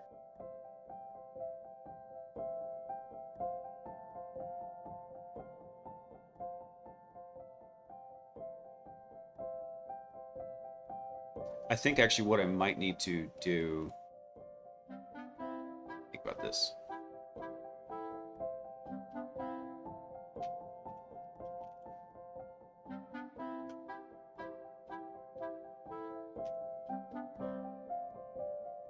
I know it's going to throw a fit because it's going to say, hey, by the way, it's a relative import outside of a package. However, hold on. Make our underscore init.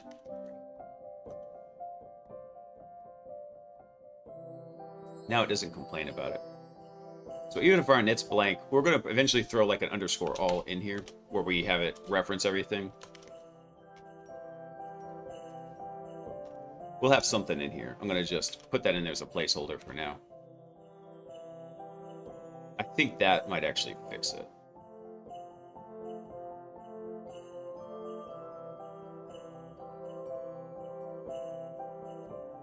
I do not like that.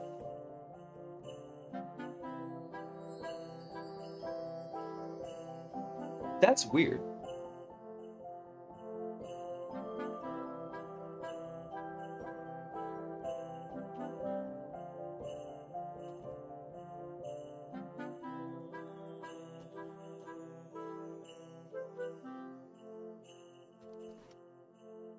I think I realized what it's trying to do. Is it's trying to find browser agent dot LangGraph agent in here. I think that's what it's trying to do. Let's see. This is me trying to understand import. So for example, using this as our example. So for our init, so from dot nodes, we import these two, we expose them as all. Okay.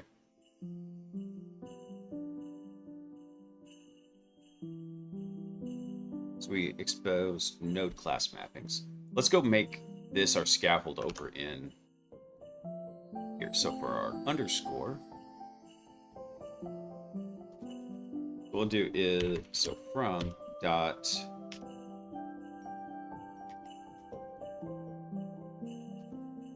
we want to install it under, it is our, it's in the agents, agent mapping. What we want to do is put our, is that our agent mapping in here? Yeah.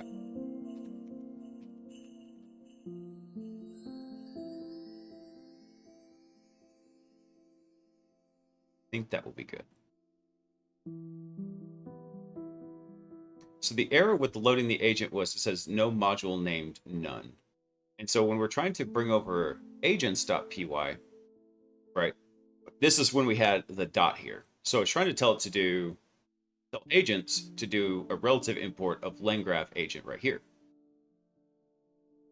I didn't like that. And then if we take this out and then we run it, then we say, hey, by the way, there's no module named LangGraph agent.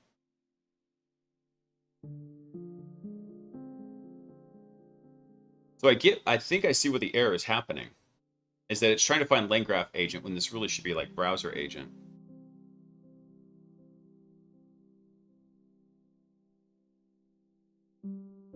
Question is, I have no idea how to fix it because the imports are largely opaque to me at this point.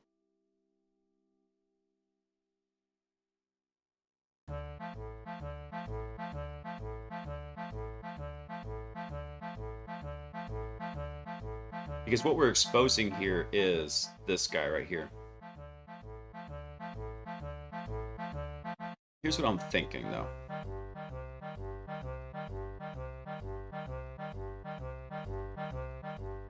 I'm thinking we take this guy, we drop it over here. This goes bye-bye. And then browser agent is in the path, yes. I don't think I need the .py. But here's what I'm thinking to try next. Is now this is going to become our agents.py. So let's do that real quick. Let's come over here and game. You are now the agents.py.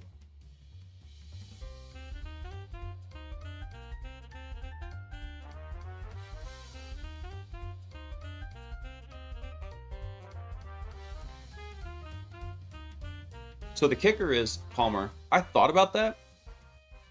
However, browser agents doesn't get into the path until import time because of this. We've got, let me minimize this. So over here, we have the code saying, hey, by the way, is special agents in the path is it in our Python path? If it's not, which it shouldn't be, then we add it into it. So we have a little check here to make sure that it does get added over to it. Hopefully this one will work. Let's see.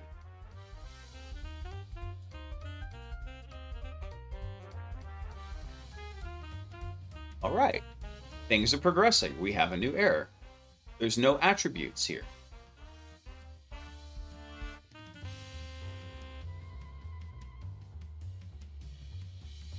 Well, the import should come after this, right here. Let's see if I can I back out those changes I just did? Yeah, undo. Undo.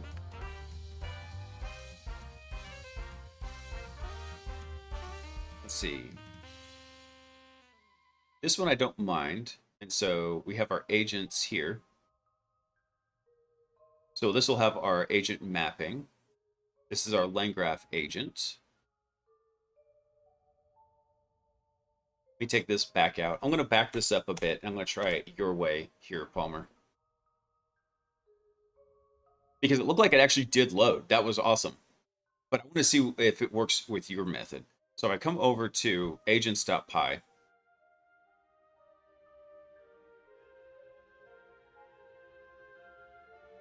So this would see from browser agent import. What's this? Our LangGraph agent. And so this way it's not recognizing it. See that? Because you gotta remember, in theory, this should actually be all kind of standalone by itself. So really, it should just be, if I wanted really to get technical, and this was think of this as like a standalone code base in here, it would just be import LangGraph agent. And really, it's from LangGraph agent. This is how it should be. Import browser agent graph. In theory, this is how it should be. But the kicker is, and this would work locally, right? If I ran this, it's not going to do anything, but it would actually come through and execute.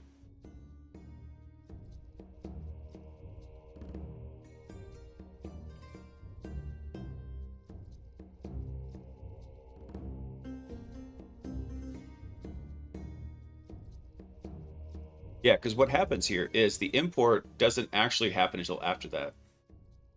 So browser agent graph is in, it is an artifact over here in the LangGraph agent. So it's right here. This is after we've built up all the workflow, the agent and everything, and we compile it, it gets returned as this compiled graph object here. So a compiled state graph is what LangGraph calls it. So from agents, which is adjacent to it, directly adjacent, I'm telling it, hey, go import from LangGraph agent the browser agent graph, and it brings it over. However, it looks like when this gets executed, it's saying, hey, by the way, we don't have a module LangGraph agent. So it looks like the way it's expecting it is this would be like, you know, browser agent dot LangGraph agent. However, it doesn't understand this, right? The way it's being run.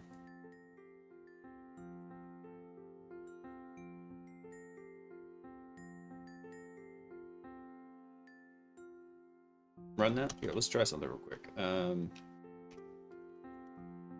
just do a quick print on it. Print, let's see. Agent mapping. See that? And the reason is because for this execution environment, special agents isn't in the path. I don't know if I should go ahead and add it to it, but it should get kind of dynamically added to the path. Well, not necessarily. I wonder if it needs to get added into this.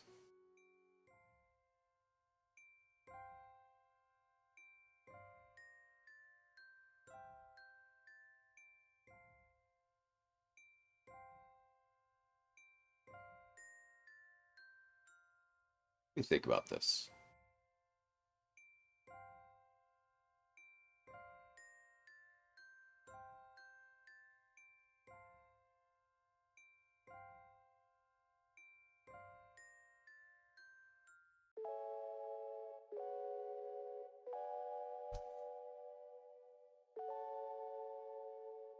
So I guess the thing is, I'm thinking for development, what I need that path in there, like here in the development environment.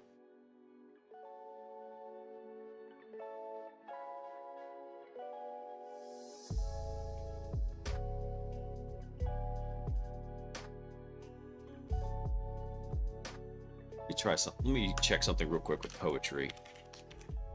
Let's see. Poetry update package. Which module added it to the path? The special agents module, which is over here in utils. Right here. So what it's doing here, Palmer, let me walk you through it in case you might have missed it, is when we load this up, it's going to go find our module path, which is our agent path. Actually, let me take it back. So for our agent path, when this runs, we're using pathlib. It's going to come through it and basically build the path over to special agents. So, you know, this directory up here. And once we iterate over all of those, what we're going to do is when we load these, we're going to get an iterative directory of all the directories in here. And then we're going to pass them over to load agent. So when load agent gets it, it's going to come right here and search for agents.py when it loads it in. If they can't find it, that's fine. We build the spec for it, and then we define the module, and then we come through and actually fix the path to it. And then I just put this in here so for debugging that we don't need that. And then it actually does the spec loader for the module.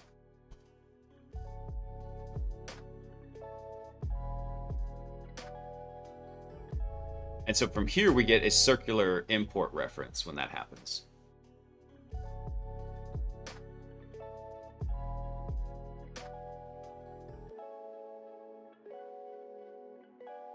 Yeah, the kicker here, though, Palmer, is that this browser agent, when HackBot ships, it isn't going to ship with the browser agent. Part of the eventual, let's say, bootstrapping script, like the configurator, we'll probably go download like a subset of agents and put those in there, and then they only get initialized whatever, like this is going to be its own code base and its own GitHub eventually. I just haven't broken it out yet. And when that happens, I want it to be able to be standalone, but also basically get dynamically loaded. So if we come drop a new agent into the special agents directory, it gets dynamically loaded. That's the entire goal of where I'm shooting for with this.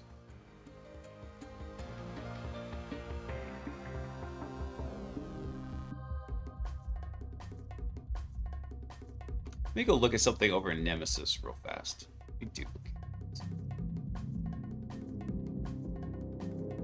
So all this is coming from the file enrichment modules. So let's look at the base64 decoder. So it just has an analyzer.py. What about certificate? That one's real basic. So all these just have an analyzer.py to them. They're not super in depth.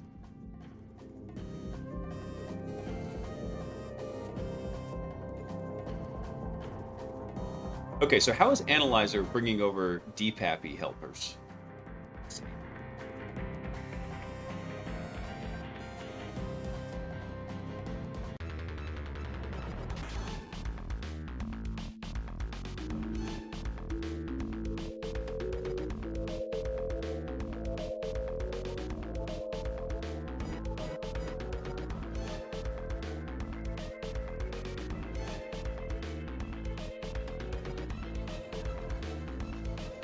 Is there any more imports in here?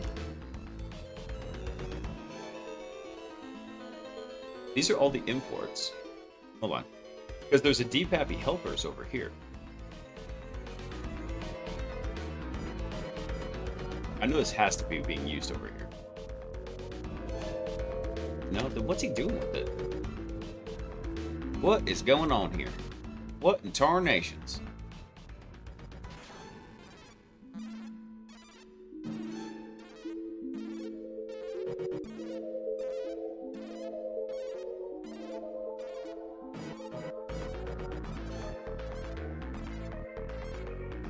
Dr. Reiki, what's up, brother?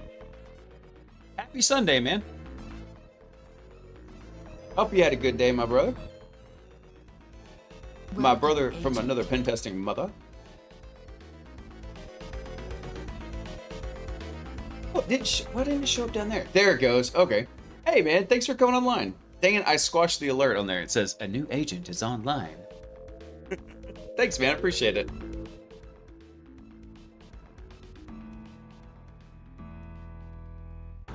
What's up, man? Dude, we're, Palmer and Gumby over here are helping me troubleshoot doing some of the dynamic importing I was telling you about. We were hanging out in Seattle last week. So, having a good time with it, man.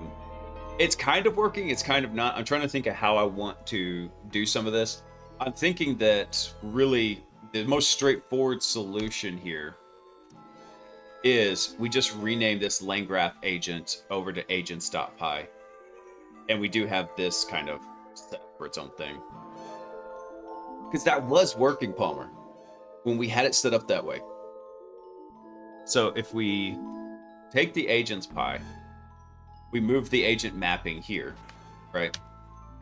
So we take the mapping, we move it over to our LangGraph agent.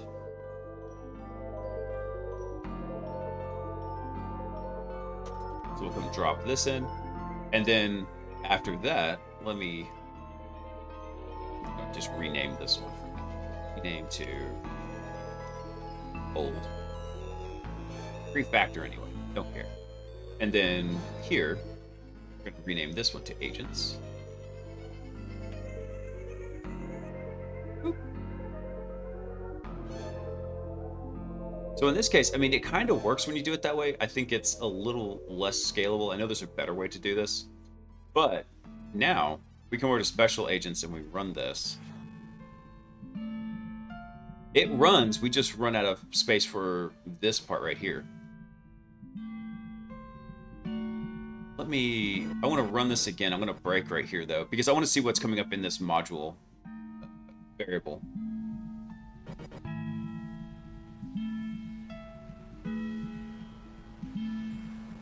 So loading browser agent, we're done. Okay.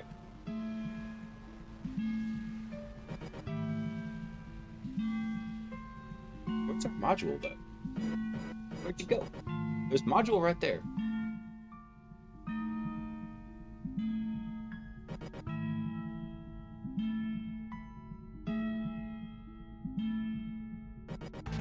So what happens to module after we load this? Hold on.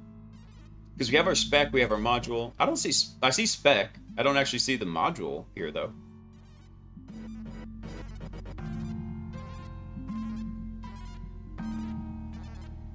Well, one thing we could do is, it should be loaded now, right? If we look at the spec,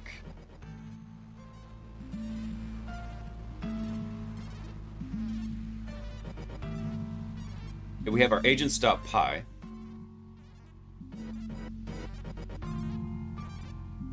I don't think module is a reserved word.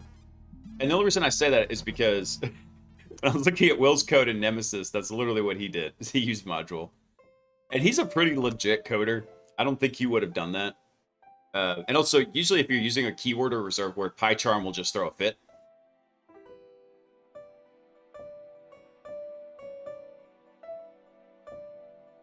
So we load the module here. But module just kind of never really populates. See that? We have the module path, which is agents.py.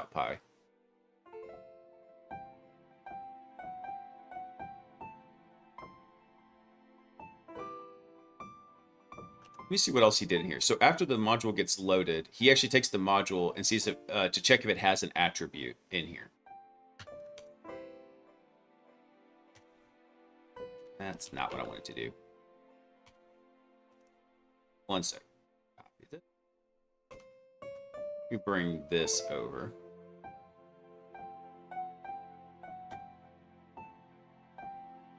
And so we're not going to have the create enrichment module function. What we're going to have is our agent mappings, I think is what we called it. Or just agent mapping. And what I want to do is we're going to print.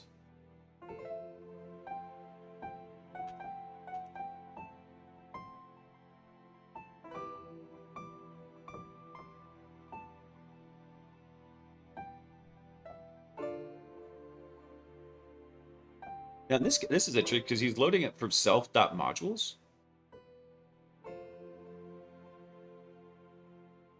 Module.name equals module.create enrichment module. So we should just be able to print that. Let's see.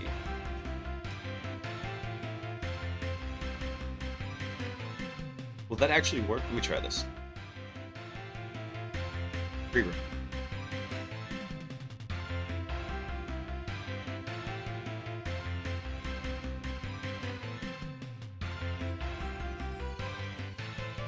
I think it's working. Look at that. What do we get? We get a compiled state graph. Your headset died. Rip. Yeah, so what we did, so let's look at the structure here a little bit. So it's working now. We are able to get the agent, the mapping, right? So browser agent, there's the actual object the function we're gonna call, which is the compiled state graph. And we told it, hey, this is going to be available to the recon, enumeration, and exploit agents. So it was able to dynamically come over, import this browser agent module, and get it all up and running. So what happens here is we go find the path to special agents. We get a list of all the folders in here. And then we check to see, does it have an agents.py? If it does have an agents.py, then what we do is, right here, module path, we check to make sure it exists. If it exists, then we build the spec file. So we tell it the package is agent path name. So in this case, it'll be browser agent. And then we pass in the path to agents.py. So we pass that in. We build the module from the spec. We check to make sure that special agents is in the path. And then we load the module. DJ Toy, thank you for coming online. Welcome, and I hope you're having a fantastic Sunday, because I sure as hell am with this going on. It's legit. Crap. Now,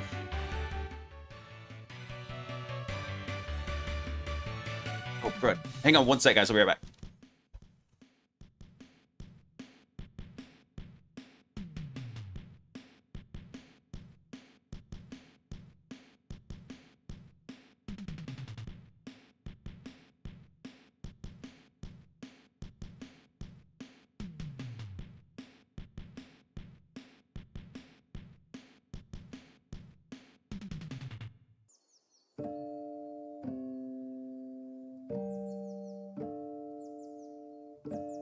Bullshit, I can't hear you. Sound off like you got a pair.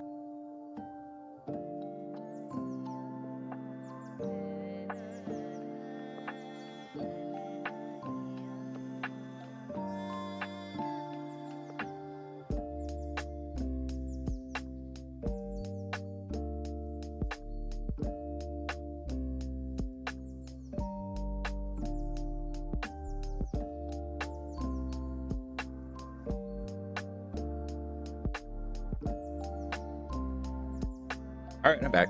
I needed to go grab some water real fast. All right, awesome. Hey, Palmer, I just realized the ads had been running, so you might have missed the explanation. Again. Crap, I just smudged my glasses. Well, the long and short of it is, we are importing it now. So what we should be able to do is expose this in some way so that when special agents runs, what we'll do is we'll check and see if it's actually coming through, and then we're going to add a branch, an execution branch in here. So let me pull up, for example, the exploit. Actually, a simpler example would be recon. Don't you die on me. Don't you die on me. Don't die. Don't die, no. Why you do this to me?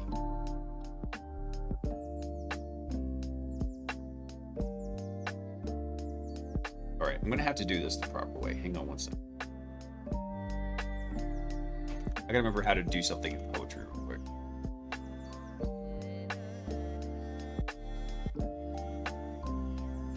Oh, you had to reboot? Bummer.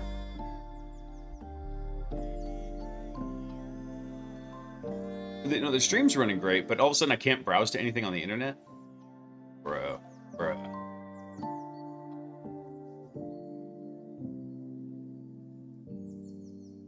There we go.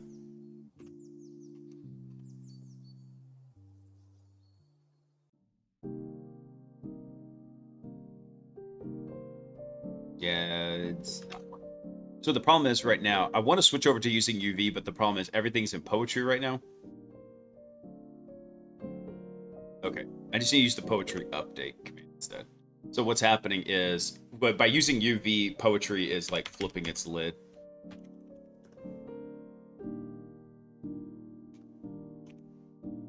LangGraph Tech API, that's the one. Okay.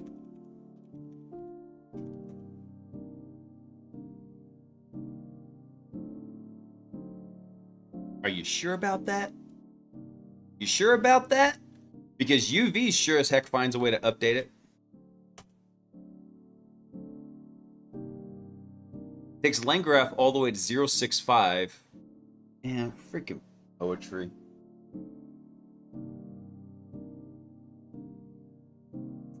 You're killing me. I should have just used UV from the start. Anyway.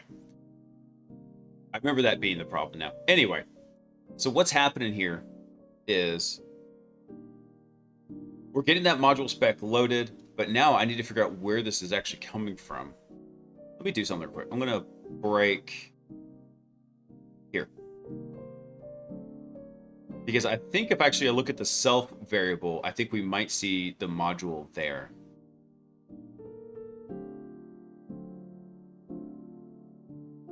Not really. All we see is agent dirs in here. Let me see something here. Because he's loading this from self.modules. However,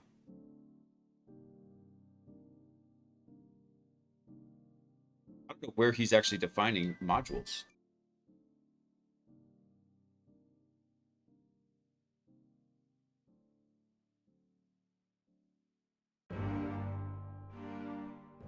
That was absolutely stupid.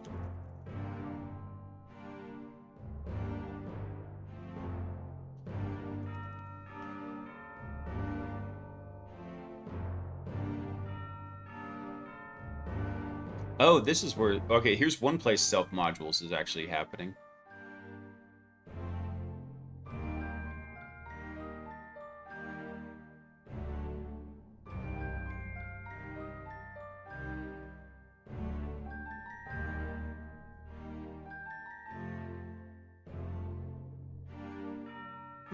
So in the module loader, he actually defined self.modules, which makes sense. So we've got this right here, an enrichment module. But somehow,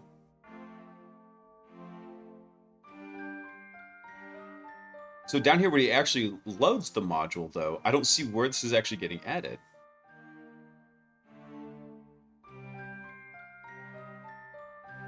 All right, I'm going to try this. I think this is, I mean, kind of dumb, but... Yeah, so he just does a dictionary of a string to the name here. Let me try that. So self.modules. I'm going to define that as a dictionary. Yeah. And that's going to be a string to... We'll just put a dictionary in here. String to a dictionary for now. There we go. So we'll type that real fast. Okay. I don't get how he's actually getting that added into it whenever that happens.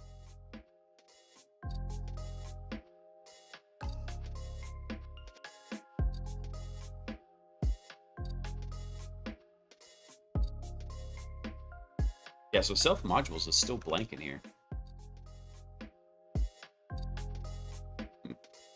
How's he doing this?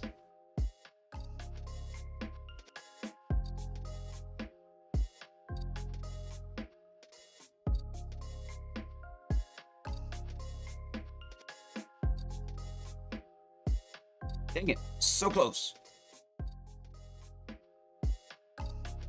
So we successfully loaded the module.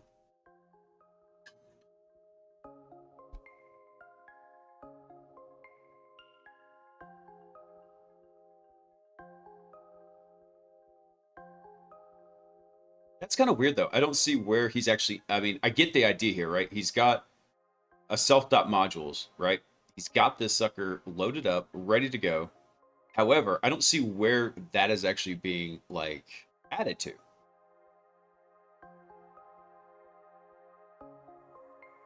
Because I'm an idiot. I'm a freaking idiot. That's why. He's not referencing there. He's saving it there. Way to go, Blaise. You're a dumbass. So what's happening here is right there where you see self.modules, he's assigning it. Dead. I still need to go do the donation for hitting 50 on the swear jar. All right. Anyway, so yeah, what he's saying is, hey, by the way, if you have this function, then we're going to go save the module. That's it. Yep. Okay. I'm tracking now.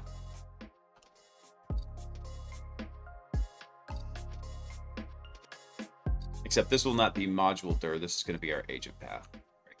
Because we did it a little bit different. Okay. So modules is going to be agent path name, and it's going to be module dot. Let's see. From our agent mapping, what was our agent map? Let's see.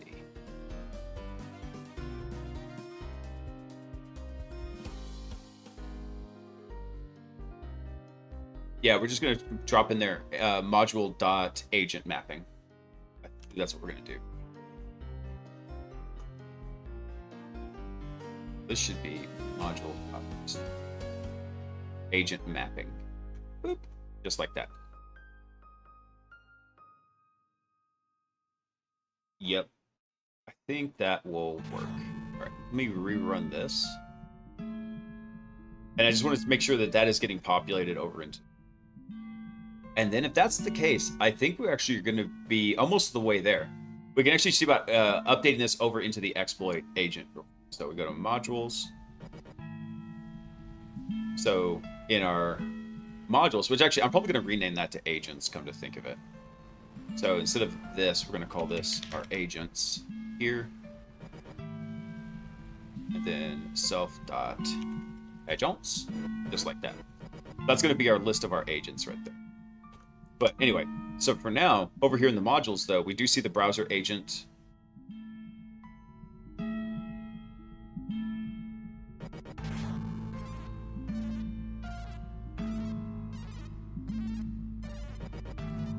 And it's a dictionary with just one key in it. So we'll iterate over the dictionary.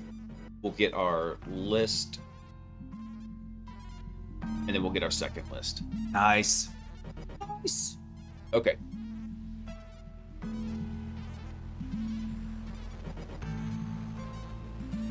I'm sure there's a better way to do this, but I think right now what the path forward is, what we'll do now is we'll go import special agents, and then we will run, we'll get our special agent loader, and then what we'll do is we will then take that and use that in exploit agent. All right, let me close up some of this stuff. I think we're done with this part right now.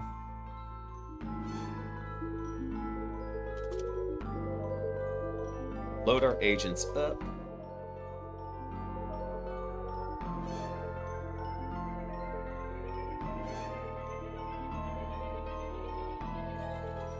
Let me go ahead and stop this real quick. All right, so what we can do now, let's look at how we're going to do this, like, sideways execution here.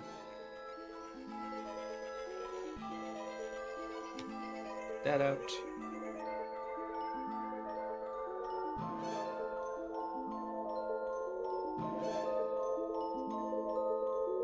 Actually, the place to do this, come to think of it, is over here. is actually I take that back. Over here in our configuration file, this is actually where we want to bring special agents over. Right here. So what we'll do is in the config file, this is actually going to import that. Take this stuff out. Do that. Yes. Okay.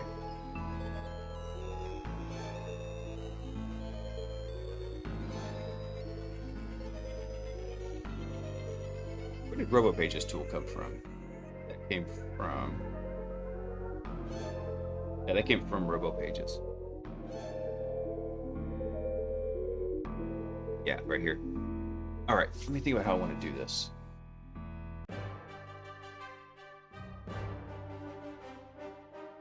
I think actually, let me do one more thing over here. So for special agents, I do want to make a definition. That's our special agent loader. Let's come over here. We're gonna do one more class. We're gonna call this special agent. And then the special agent is going to have the type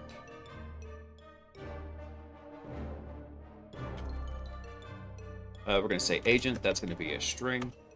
We're going to say what else do we want to have here?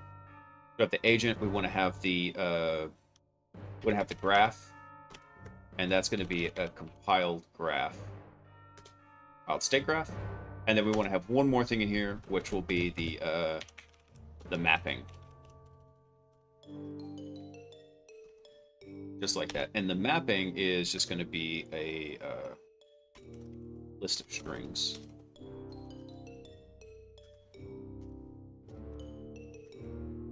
List of strings. Yep, there we go. That should work.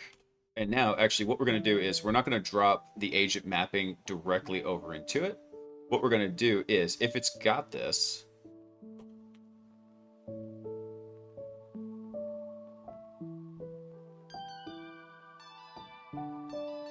let me do something real quick. I'm going to run this because I want to try something in the console real fast. Let's debug you.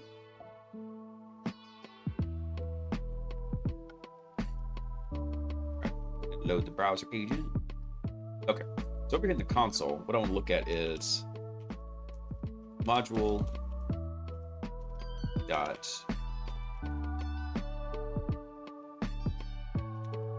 agent mapping. Okay, so we've got that. So we do that. I don't think I can do this way. I believe I'm going to have to do it. Yeah. So that's fine. All we do is drop that in there. There's our browser agent. Yes. Yes. Excellent. Let me bring this back just for reference real fast. So what we're going to do is we're going to iterate over the agent mapping. We're going to adjust this just a wee bit, like this. Let's bring this down. So rather than just dumping that object directly in there, what we're going to do is we're going to go and define the thing in here. So what we'll do is for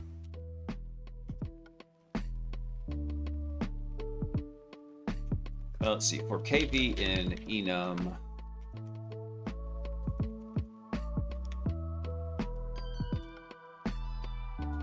module.agent mapping. That's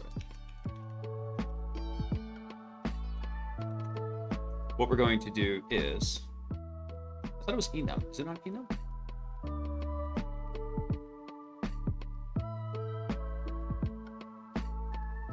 Stop that. I forgot. It won't let me do the like IntelliSense whenever. There's it enumerate. That's it. Enumerate. Okay, so what we're going to do is this is going to pull up the keys and values as we go through these. And what we're going to do is we're going to say that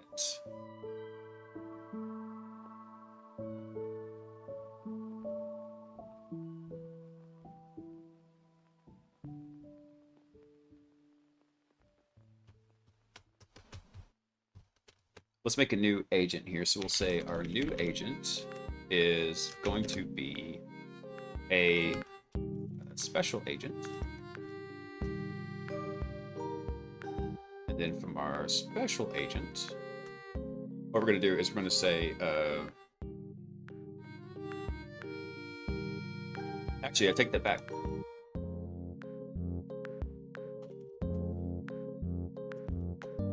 Take that back. What we're going to do is we're going to go to module, agent, mapping, and then we're going to pull out whatever k is. That's going to be our first key value, right? And then from there, what we're going to say is, let's get our... Oh, crap. What's that going to look like? I closed that too soon.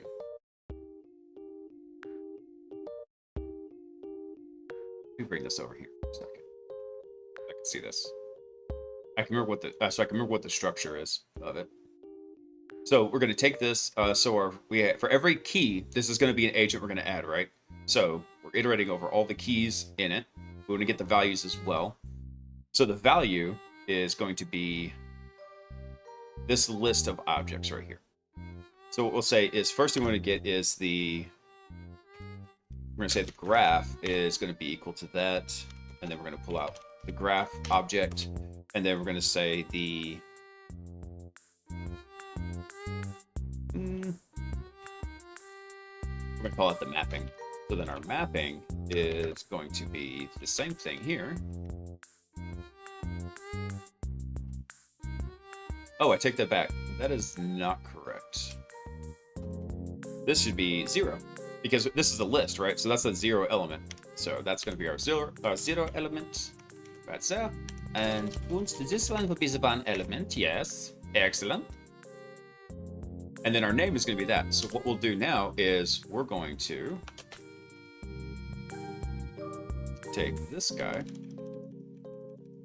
Come on. You can do it. There we go. So we're not going to do agent path name. What we're going to do instead is we're going to do K in here. Because this would be this value right here. So our key. And this is going to be a special agent. And our special agent has... What did it have? Had the... I'm going to change that to the name. So name, graph, and mapping. So our name is going to equal K. Our graph is going to equal graph. Like so. And then we will say, what's the last thing we need? Mapping. Mapping is going to be equal to mapping. So.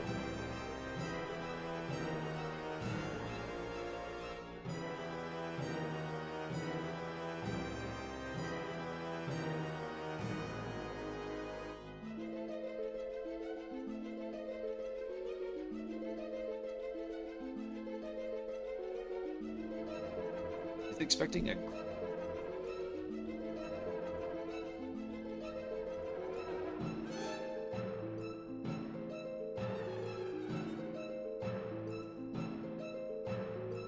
losing my mind here?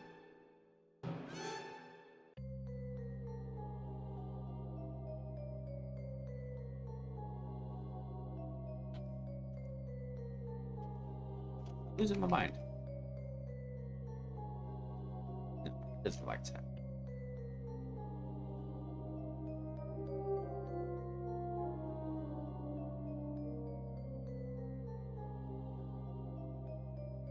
Welcome back, Reiki. Enumerate will assign number key of dictionary. I thought this was going to get the key and the value. So for every key, it was going to enumerate in here.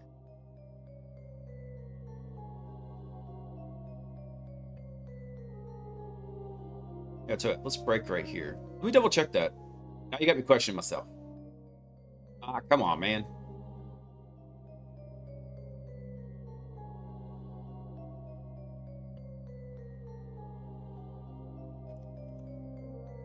Just put an empty print statement in it. Break on the print. Yeah, I know there's an error in there. I'm fine with that.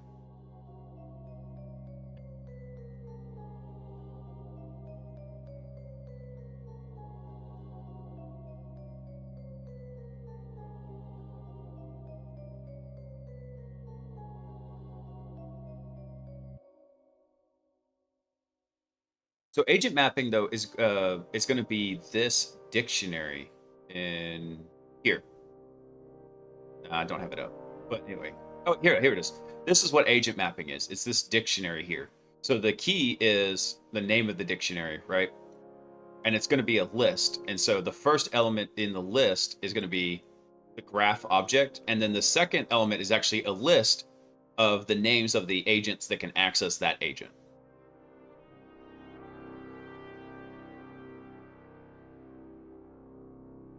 Oh, it's d.items? Oh, okay. Well, you know what? I've been working with lists so much, that explains why I went to enumerate. That's not what I want. Let's just fix that.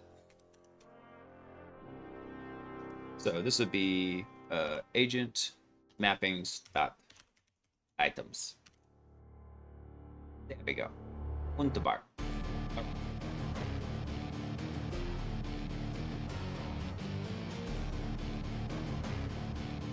Yeah, that makes sense too, because there's so much stuff nested in lists in the state table. I know why I defaulted to enumerates, because I'm used to dealing with lists. Like, this is a dictionary though. It's completely different. Now, what am I screwing up here?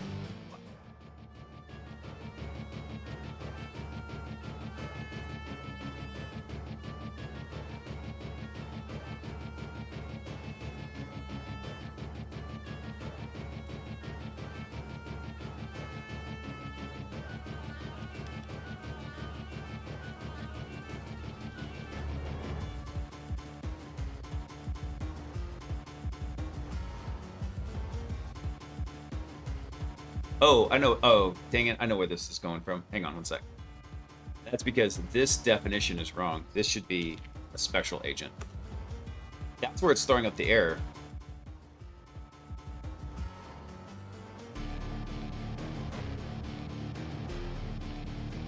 Reverse jet lag. Thankfully, I was so exhausted after that 3 a.m. flight, Reiki, that I did not have jet lag. I was able to get right back on Central Time. Let's see.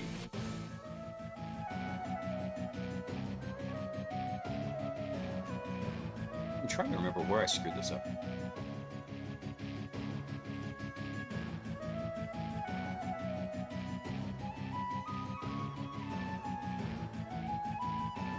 Oh man, yeah, I would have liked to have hung out some more, man, but I really had to get back. And actually, it worked out really good for the return flight, because I was able to get back home and land and go directly to Mass, because that Friday was a holy day of obligation, and the timing could not have worked out any better.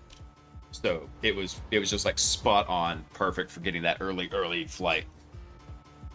Yeah, that actually wasn't my intention. I was fully expecting to go to the later service, but I didn't want to. I wanted to try and get it done in the middle of the day. As a private pilot, I sometimes experience prop lag. Welcome to the chat, Ken.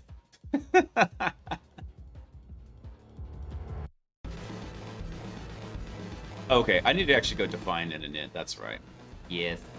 Okay, fine. Let's do this. All right. Define me an init, and this is going to be self.graph and self.mapping,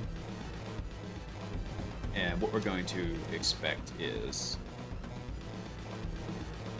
a name, a graph, and a mapping. Let me go ahead and type these out right here. So that's going to be a string. Isvan is going to be a compiled graph state, and this mapping is going to be a list of strings. There we go. And let's go fix this. So that'll be our name. This one will be the graph, like so. Boop. And then let's clear this out. So then the mapping now is going to be our just mapping. There we go. All right. Easy peasy, lemon squeezy. What other functions did he put in here? Should process. Okay, not worried about those. No, because essentially this is just going to be a holder for all these items And then what's going to happen is when we come over to LangGraph, which failed because why wouldn't it? Stupid freaking poetry.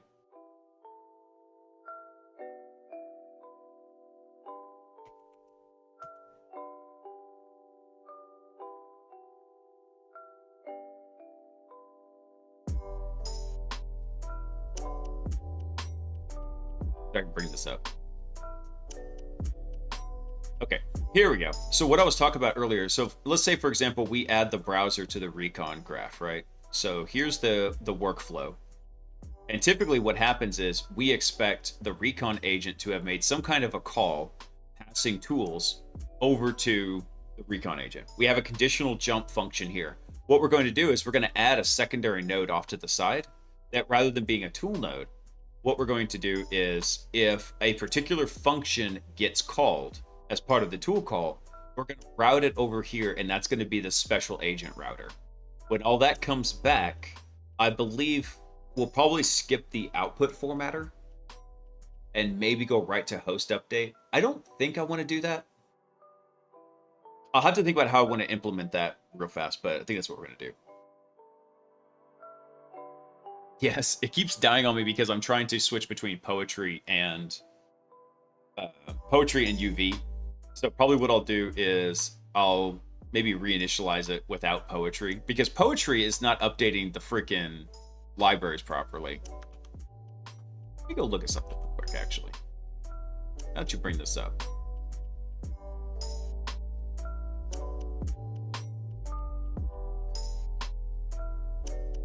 I think I even deleted the poetry lock to try to get it to update.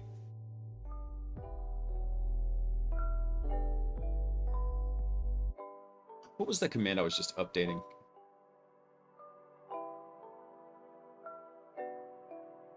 LangGraph Tech API, which isn't even showing in here. Maybe that's why it's having all those issues. I just noticed LangGraph Tech API isn't even showing up in here. Let me try something quick. Poetry. I think it's add.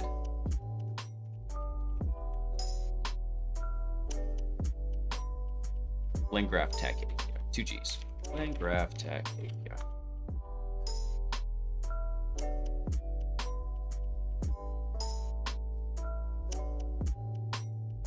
No version matches. Greater than that, less than that. That's right. So for some reason, it doesn't like it. Hey, Range, what's up, man? Well, I like it. I like the clippy. I like it, the clippy.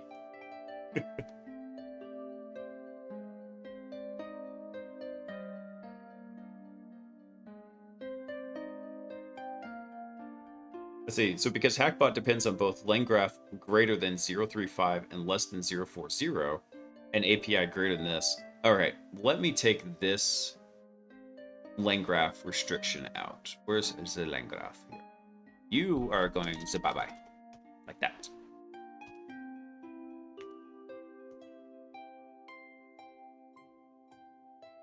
There we go. Eventually I'm going to switch this project over to UV instead of LangGraph, but yes, the Clippy is strong with it. Clippy loves us. Clippy just wants to be helpful without being an AI. Jumping through lasers with all the pinned repos. I'm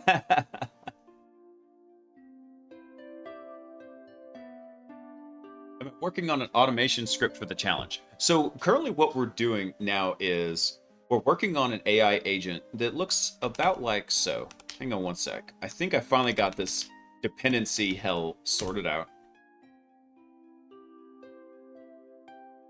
I apologize, it's gonna flashbang here. Reload this. Okay, so what we're working on is an AI agent that is currently called HackBot. Eventually it'll be renamed as Stinger once I get the initial release really done. But its whole job is to go through and play CTFs and work on hacking them. So we got a very, very simple test box we're using over on TryHackMe. It's a real simple upload a PHP web shell, do a minor extension bypass, and then after that you do like a sudo or no, a SUID binary upgrade for your Privesk, and it's done. So we're currently working on this guy right here, the exploitation agent. There's one more coming down the pipe, which will be post-exploitation. That's probably going to be the hardest one. And then once post-ex is done, Stinger will actually go get all of his logic and will take away his breadcrumbs. And Stinger is actually going to be the supervisor and planner of saying, okay, this is what we need to do. We don't know X about the machine. How do we find out X about the machine? And we'll take away this portion here, because right now it's being fed like a list of tasks to go through. We're going to strip all that out and make Stinger actually make the observations and think about what needs to be done next. AI is going to take our jobs and become depressed. Yeah. But yeah, actually, it's doing a pretty decent job. What we've been working on tonight is doing a kind of dynamic importing system so we can have specialized agents up here and running. And those special agents, once they get brought in, can get inserted into this graph here. Over here. Now, it'd be interesting to see what happens to the studio when this happens, because I'm not actually sure how it's going to handle these kind of dynamic imports of it. But we're almost there. It's functioning now. Let's see. So the dynamic import system is just about ready to fire.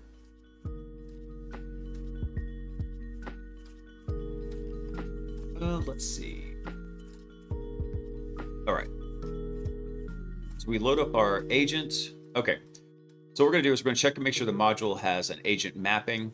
If it does, then for the items here, we're going to get our graph and we'll have our special agent. Boom. I'm going to take this out. We don't need that print statement anymore. Don't need that print statement anymore. Just like so. So now when this is done, what we should have is we should have a special agent object here on this graph. So I'm going to do is I'm going to do, actually, I do want to add one more thing to this. Let's come over, we'll do one more define here. So we'll say, oh no, that's not going to work. I just realized. But we can actually add something to here from load agents.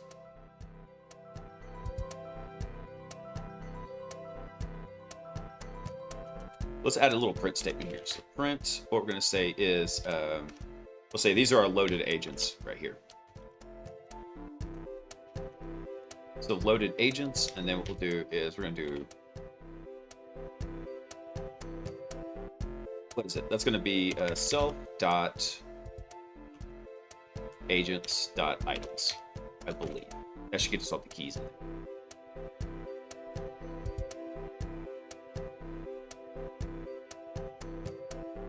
AI is going to take our jobs and get depressed. That'd be funny.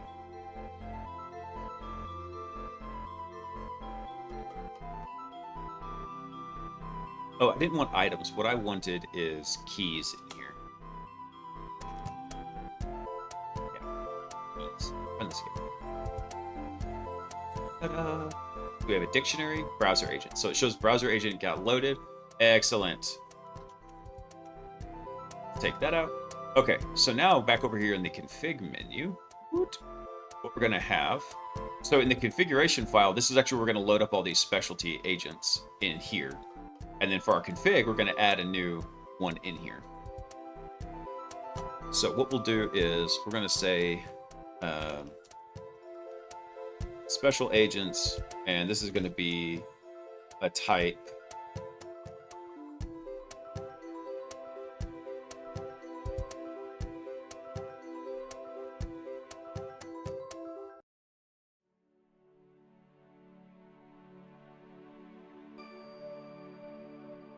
Oh, how do I want to do this? Let me think. They're gonna be like Marvin from Hitchhiker's Guide. Yeah, the very depressed robot. I think it was Alan Rickman played his voice in the movie, and I love Alan Rickman. I think he did a great job in that. All right, Palmer, have a good night, sir. Thanks for coming to hang out and providing your wisdom as always. I super appreciate it. Yeah, we got about 20 minutes left on the stream, and then we're going to wrap up. Let's see.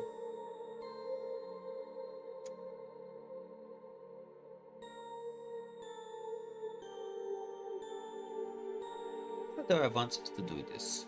I'm guessing we're going to probably do this as... I think I need to modify the load agents real quick. And then what we're going to do is... when we run load agents... go return statement in here. I'm thinking just go return the list of the agents, the self.agents right here. Yeah, let's do that. Return self.agents when it's done. Because then what we can do is, so from utils dot the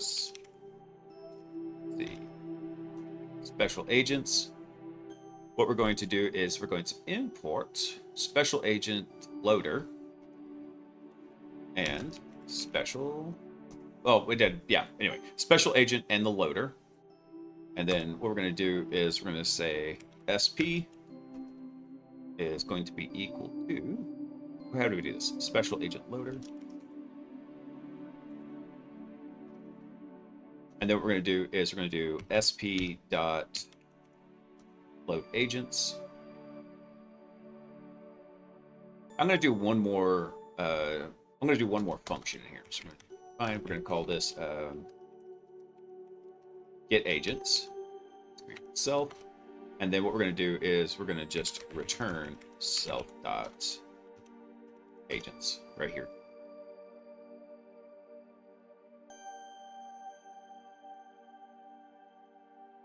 Actually, you know what I think we could do instead is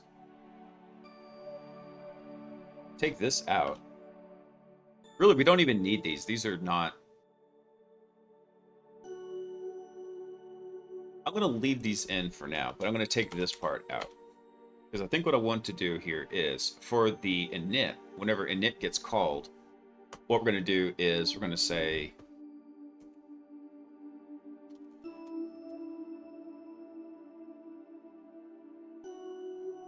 Dang it, I took the return out when I actually needed that.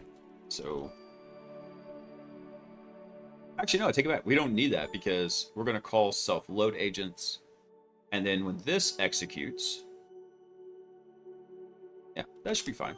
Because then what we're going to do is we're going to call self underscore, or just load agents, like that. And then we're going to return self dot agents.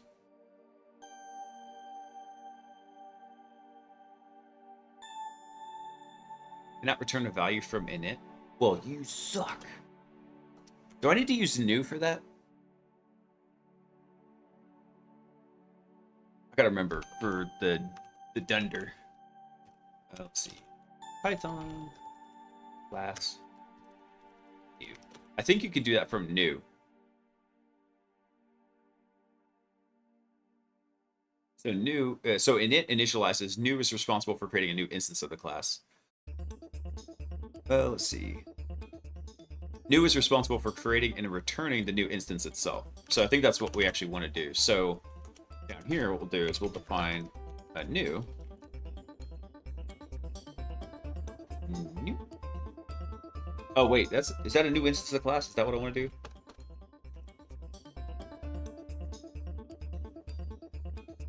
What do you think? No, I don't think that's what I want to do, actually. Let's go, depressed AI. I know, right? Especially since AI's been trained a lot on Reddit. I think it's safe to say it's going to have a lot of mental illness. Don't get me wrong. I loved Reddit back in the day. But as it became more popular, it just got weirder and weirder. And it was already really weird back in the day. So I don't usually go on Reddit too much anymore. Let's see, I forgot. Actually, new returns a new copy of the class, like this class.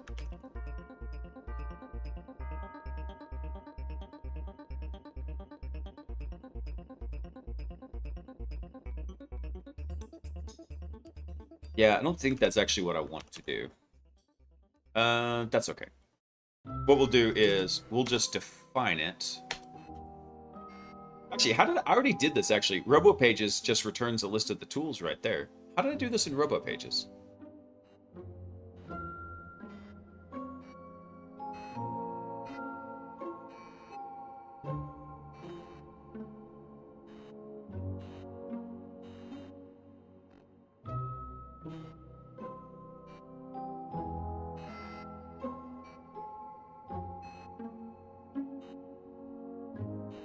Oh, it's because I called get tools down here. Okay.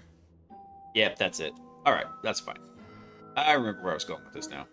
All right, so what I do want to do is, we don't need a new might be handy for some instance. All we want to do is we want to call get agents down here. So for the configuration, we did add this. This is going to be a list. No, it's going to be a dictionary.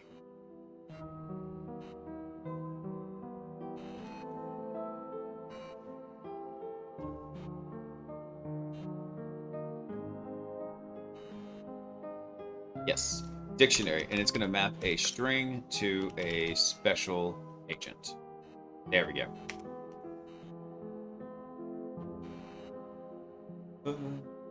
Is the code up on GitHub? It is. The stuff I'm currently working on is not, but if you hop over to the BlaiseBits GitHub, it is up here under Hack the Bot. I've got a huge code drop going to happen as soon as I get all this sorted out, but here, I'll drop it in the chat for everybody. So yeah, if you want to go take a look at it, the newer code that I'm working on is not up there because I've made a... I went on a 2-month coding spree trying to figure out how to get the browser agent to work, and sure enough, I was overcomplicating it horribly. Went back to a much simpler solution, and it was working just fine.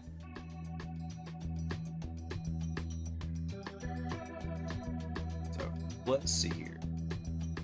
That's our special agent loader. We load our agents, and then down here, what we're going to add in is... what was this? Special agents? It's in a very, very rough state, by the way, so don't expect it to work right out of the box. It's got so much. It is very, very early development on everything.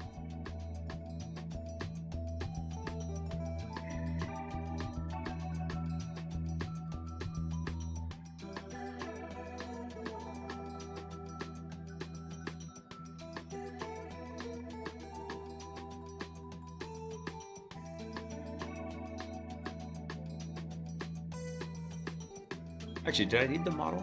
I did not. Let me take these out because those were not necessary. Take those out. Don't need that either. Because what we're doing is we're just bringing in underscore LLM. That gets us our language model.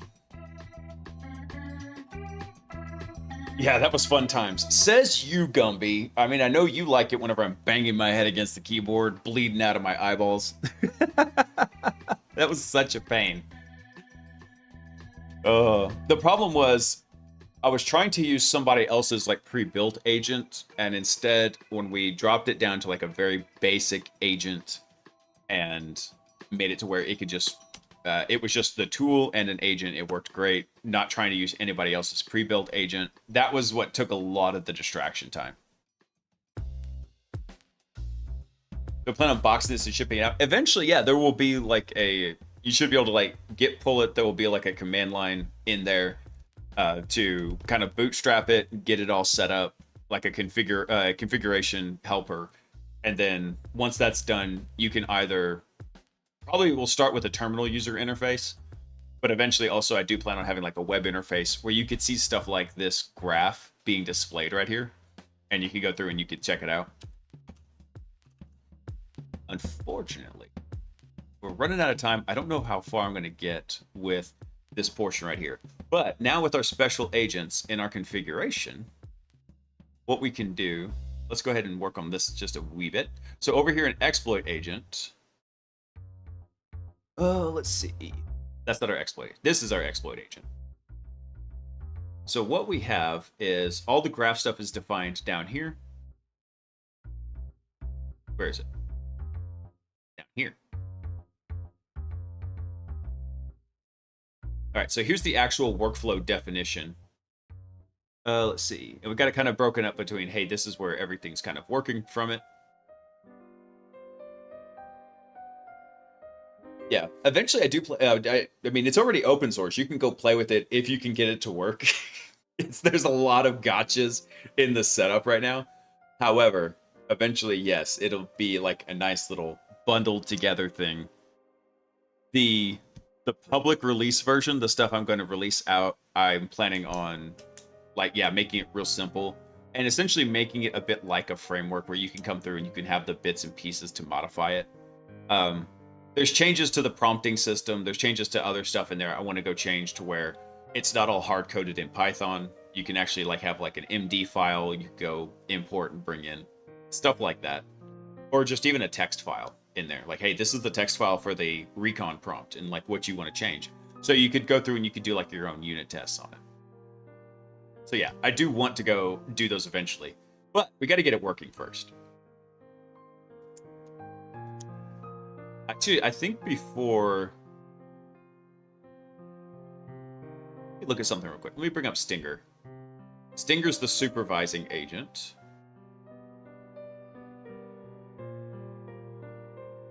So in Stinger, here's our little breadcrumbs of what we're doing right here. So we're going to tell it to scan the target to figure out how many ports are open, determine the version of Apache that's running, determine what's running on port 22. Then we tell it to use GoBuster to find hidden directories. What are those hidden directories? And then from there, actually, there's more to it. Then we tell it, hey, what URLs have upload forms, and then get a remote code execution from a web shell.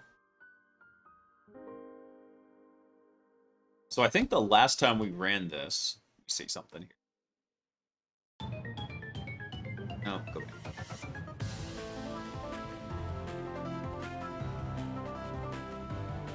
So from initializer here, let me zoom this in so y'all can see. Oh, that's way too much. Back it up.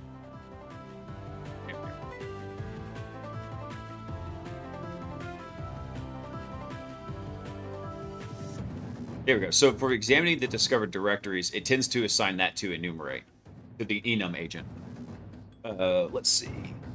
So if we get the enum agent actually wired up with this, that actually makes the most sense, because examining the discovered directories to figure out which URLs have upload forms, it would make the most sense to do that in the browser. Why is this blinking? It's like, you want to click me? No, I don't want to click you. Fine. That make you happy? Yeah, why it was just blinking like that. Let's see. Dang it, we're pretty much out of time for tonight, so... Actually, you know what, there's no better place... Let me think about this. Let me see if this will actually come up on this side now.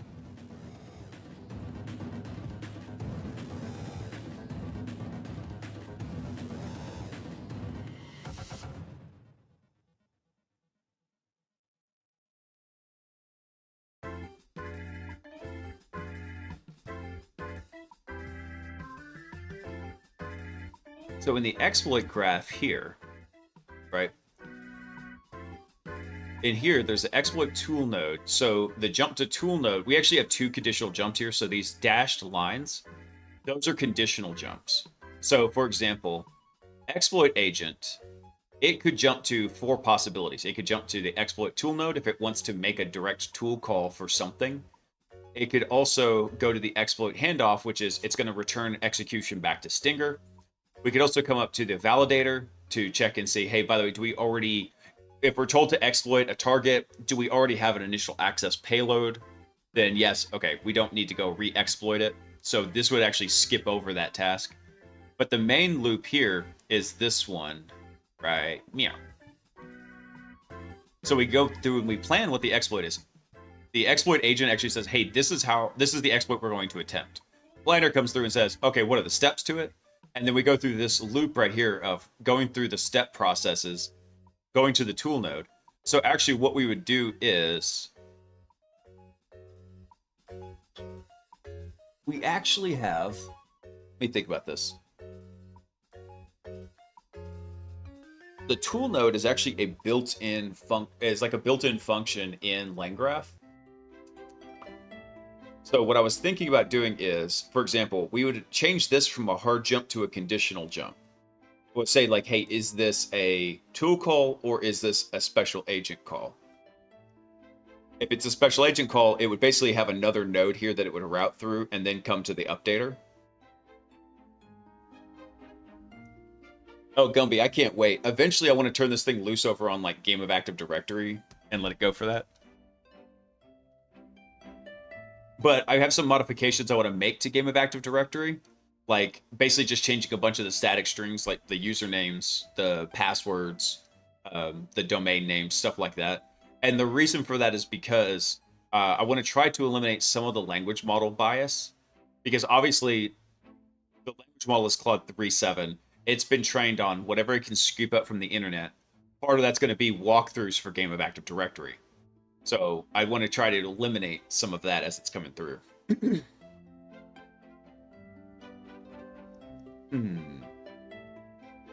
All right. Unfortunately, I think that's probably the best stopping spot for now is we need to go integrate this over to this guy. All right. Fortunately, let's go see if anybody's over on InfoSec streams. Nope. Just us, we Night Owl hackers. So let's see who else we might be able to go give a quick raid out to. Yeah, I can't wait to see how it's going to handle that, Gumby. Because I've tried to scale it as best I can tell for handling those various like multi-network setups. And I know that once I start doing like those multi-hop exploits, it's going to be a situation of we're going to have to expand and enhance some of the internal tracking for things. Like probably in the state table, it's the big table of truth, right? Also, might take that state table and somehow convert it over into like a database where we can kind of more easily query it. I don't know if that's going to be necessarily easier, but we might go with that. Yeah, dude, I was really happy to see that. And so I'll probably go make another specialty agent for fun one night, just if I think something's going to be helpful in there. But yeah, it's a lot of good. It's a lot of good. Let's see. Who's doing anything fun tonight? Right over to.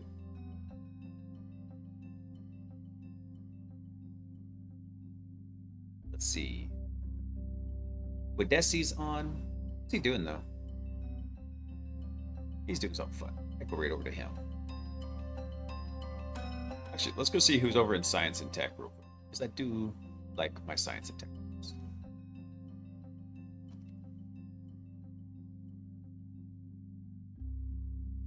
Let's see, Nerduino's on. He's always good for a raid. He's a fun guy.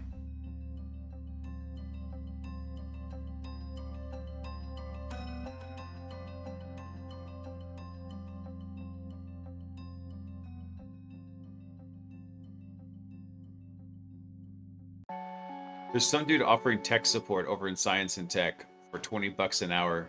Payment available in stablecoin.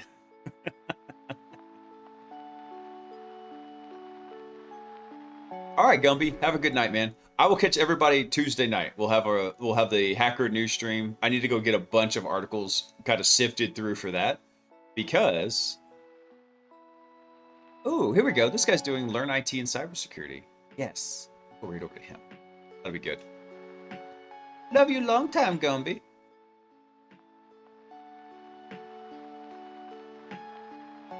Do me a favor, guys. When y'all get over into the raid, drop a Hack the Planet and drop some Cookie Monsters and Happy Hackers. Because this is like he's a new streamer, I think, and he's going to work on stuff. So let's go, show him some encouragement. Unfortunately, that's where I've got to end it, guys. Everyone have a fantastic week. It may be already your Monday, and if it is, you should be in Crushing It mode. If your Monday starts tomorrow, prepare to engage Crushing It mode, because we do not take the weeks weekly. We take the weeks strongly. I want all y'all to get out there and be as badass as I know you can be. Let's see, what else? Oh, Tuesday night, we'll do Hacker News. We'll be getting down with that. We'll be checking out some neat articles. And I think that's it, you guys. Oh, wait, I've also got one very, very important thing, and that is, I love you. Peace.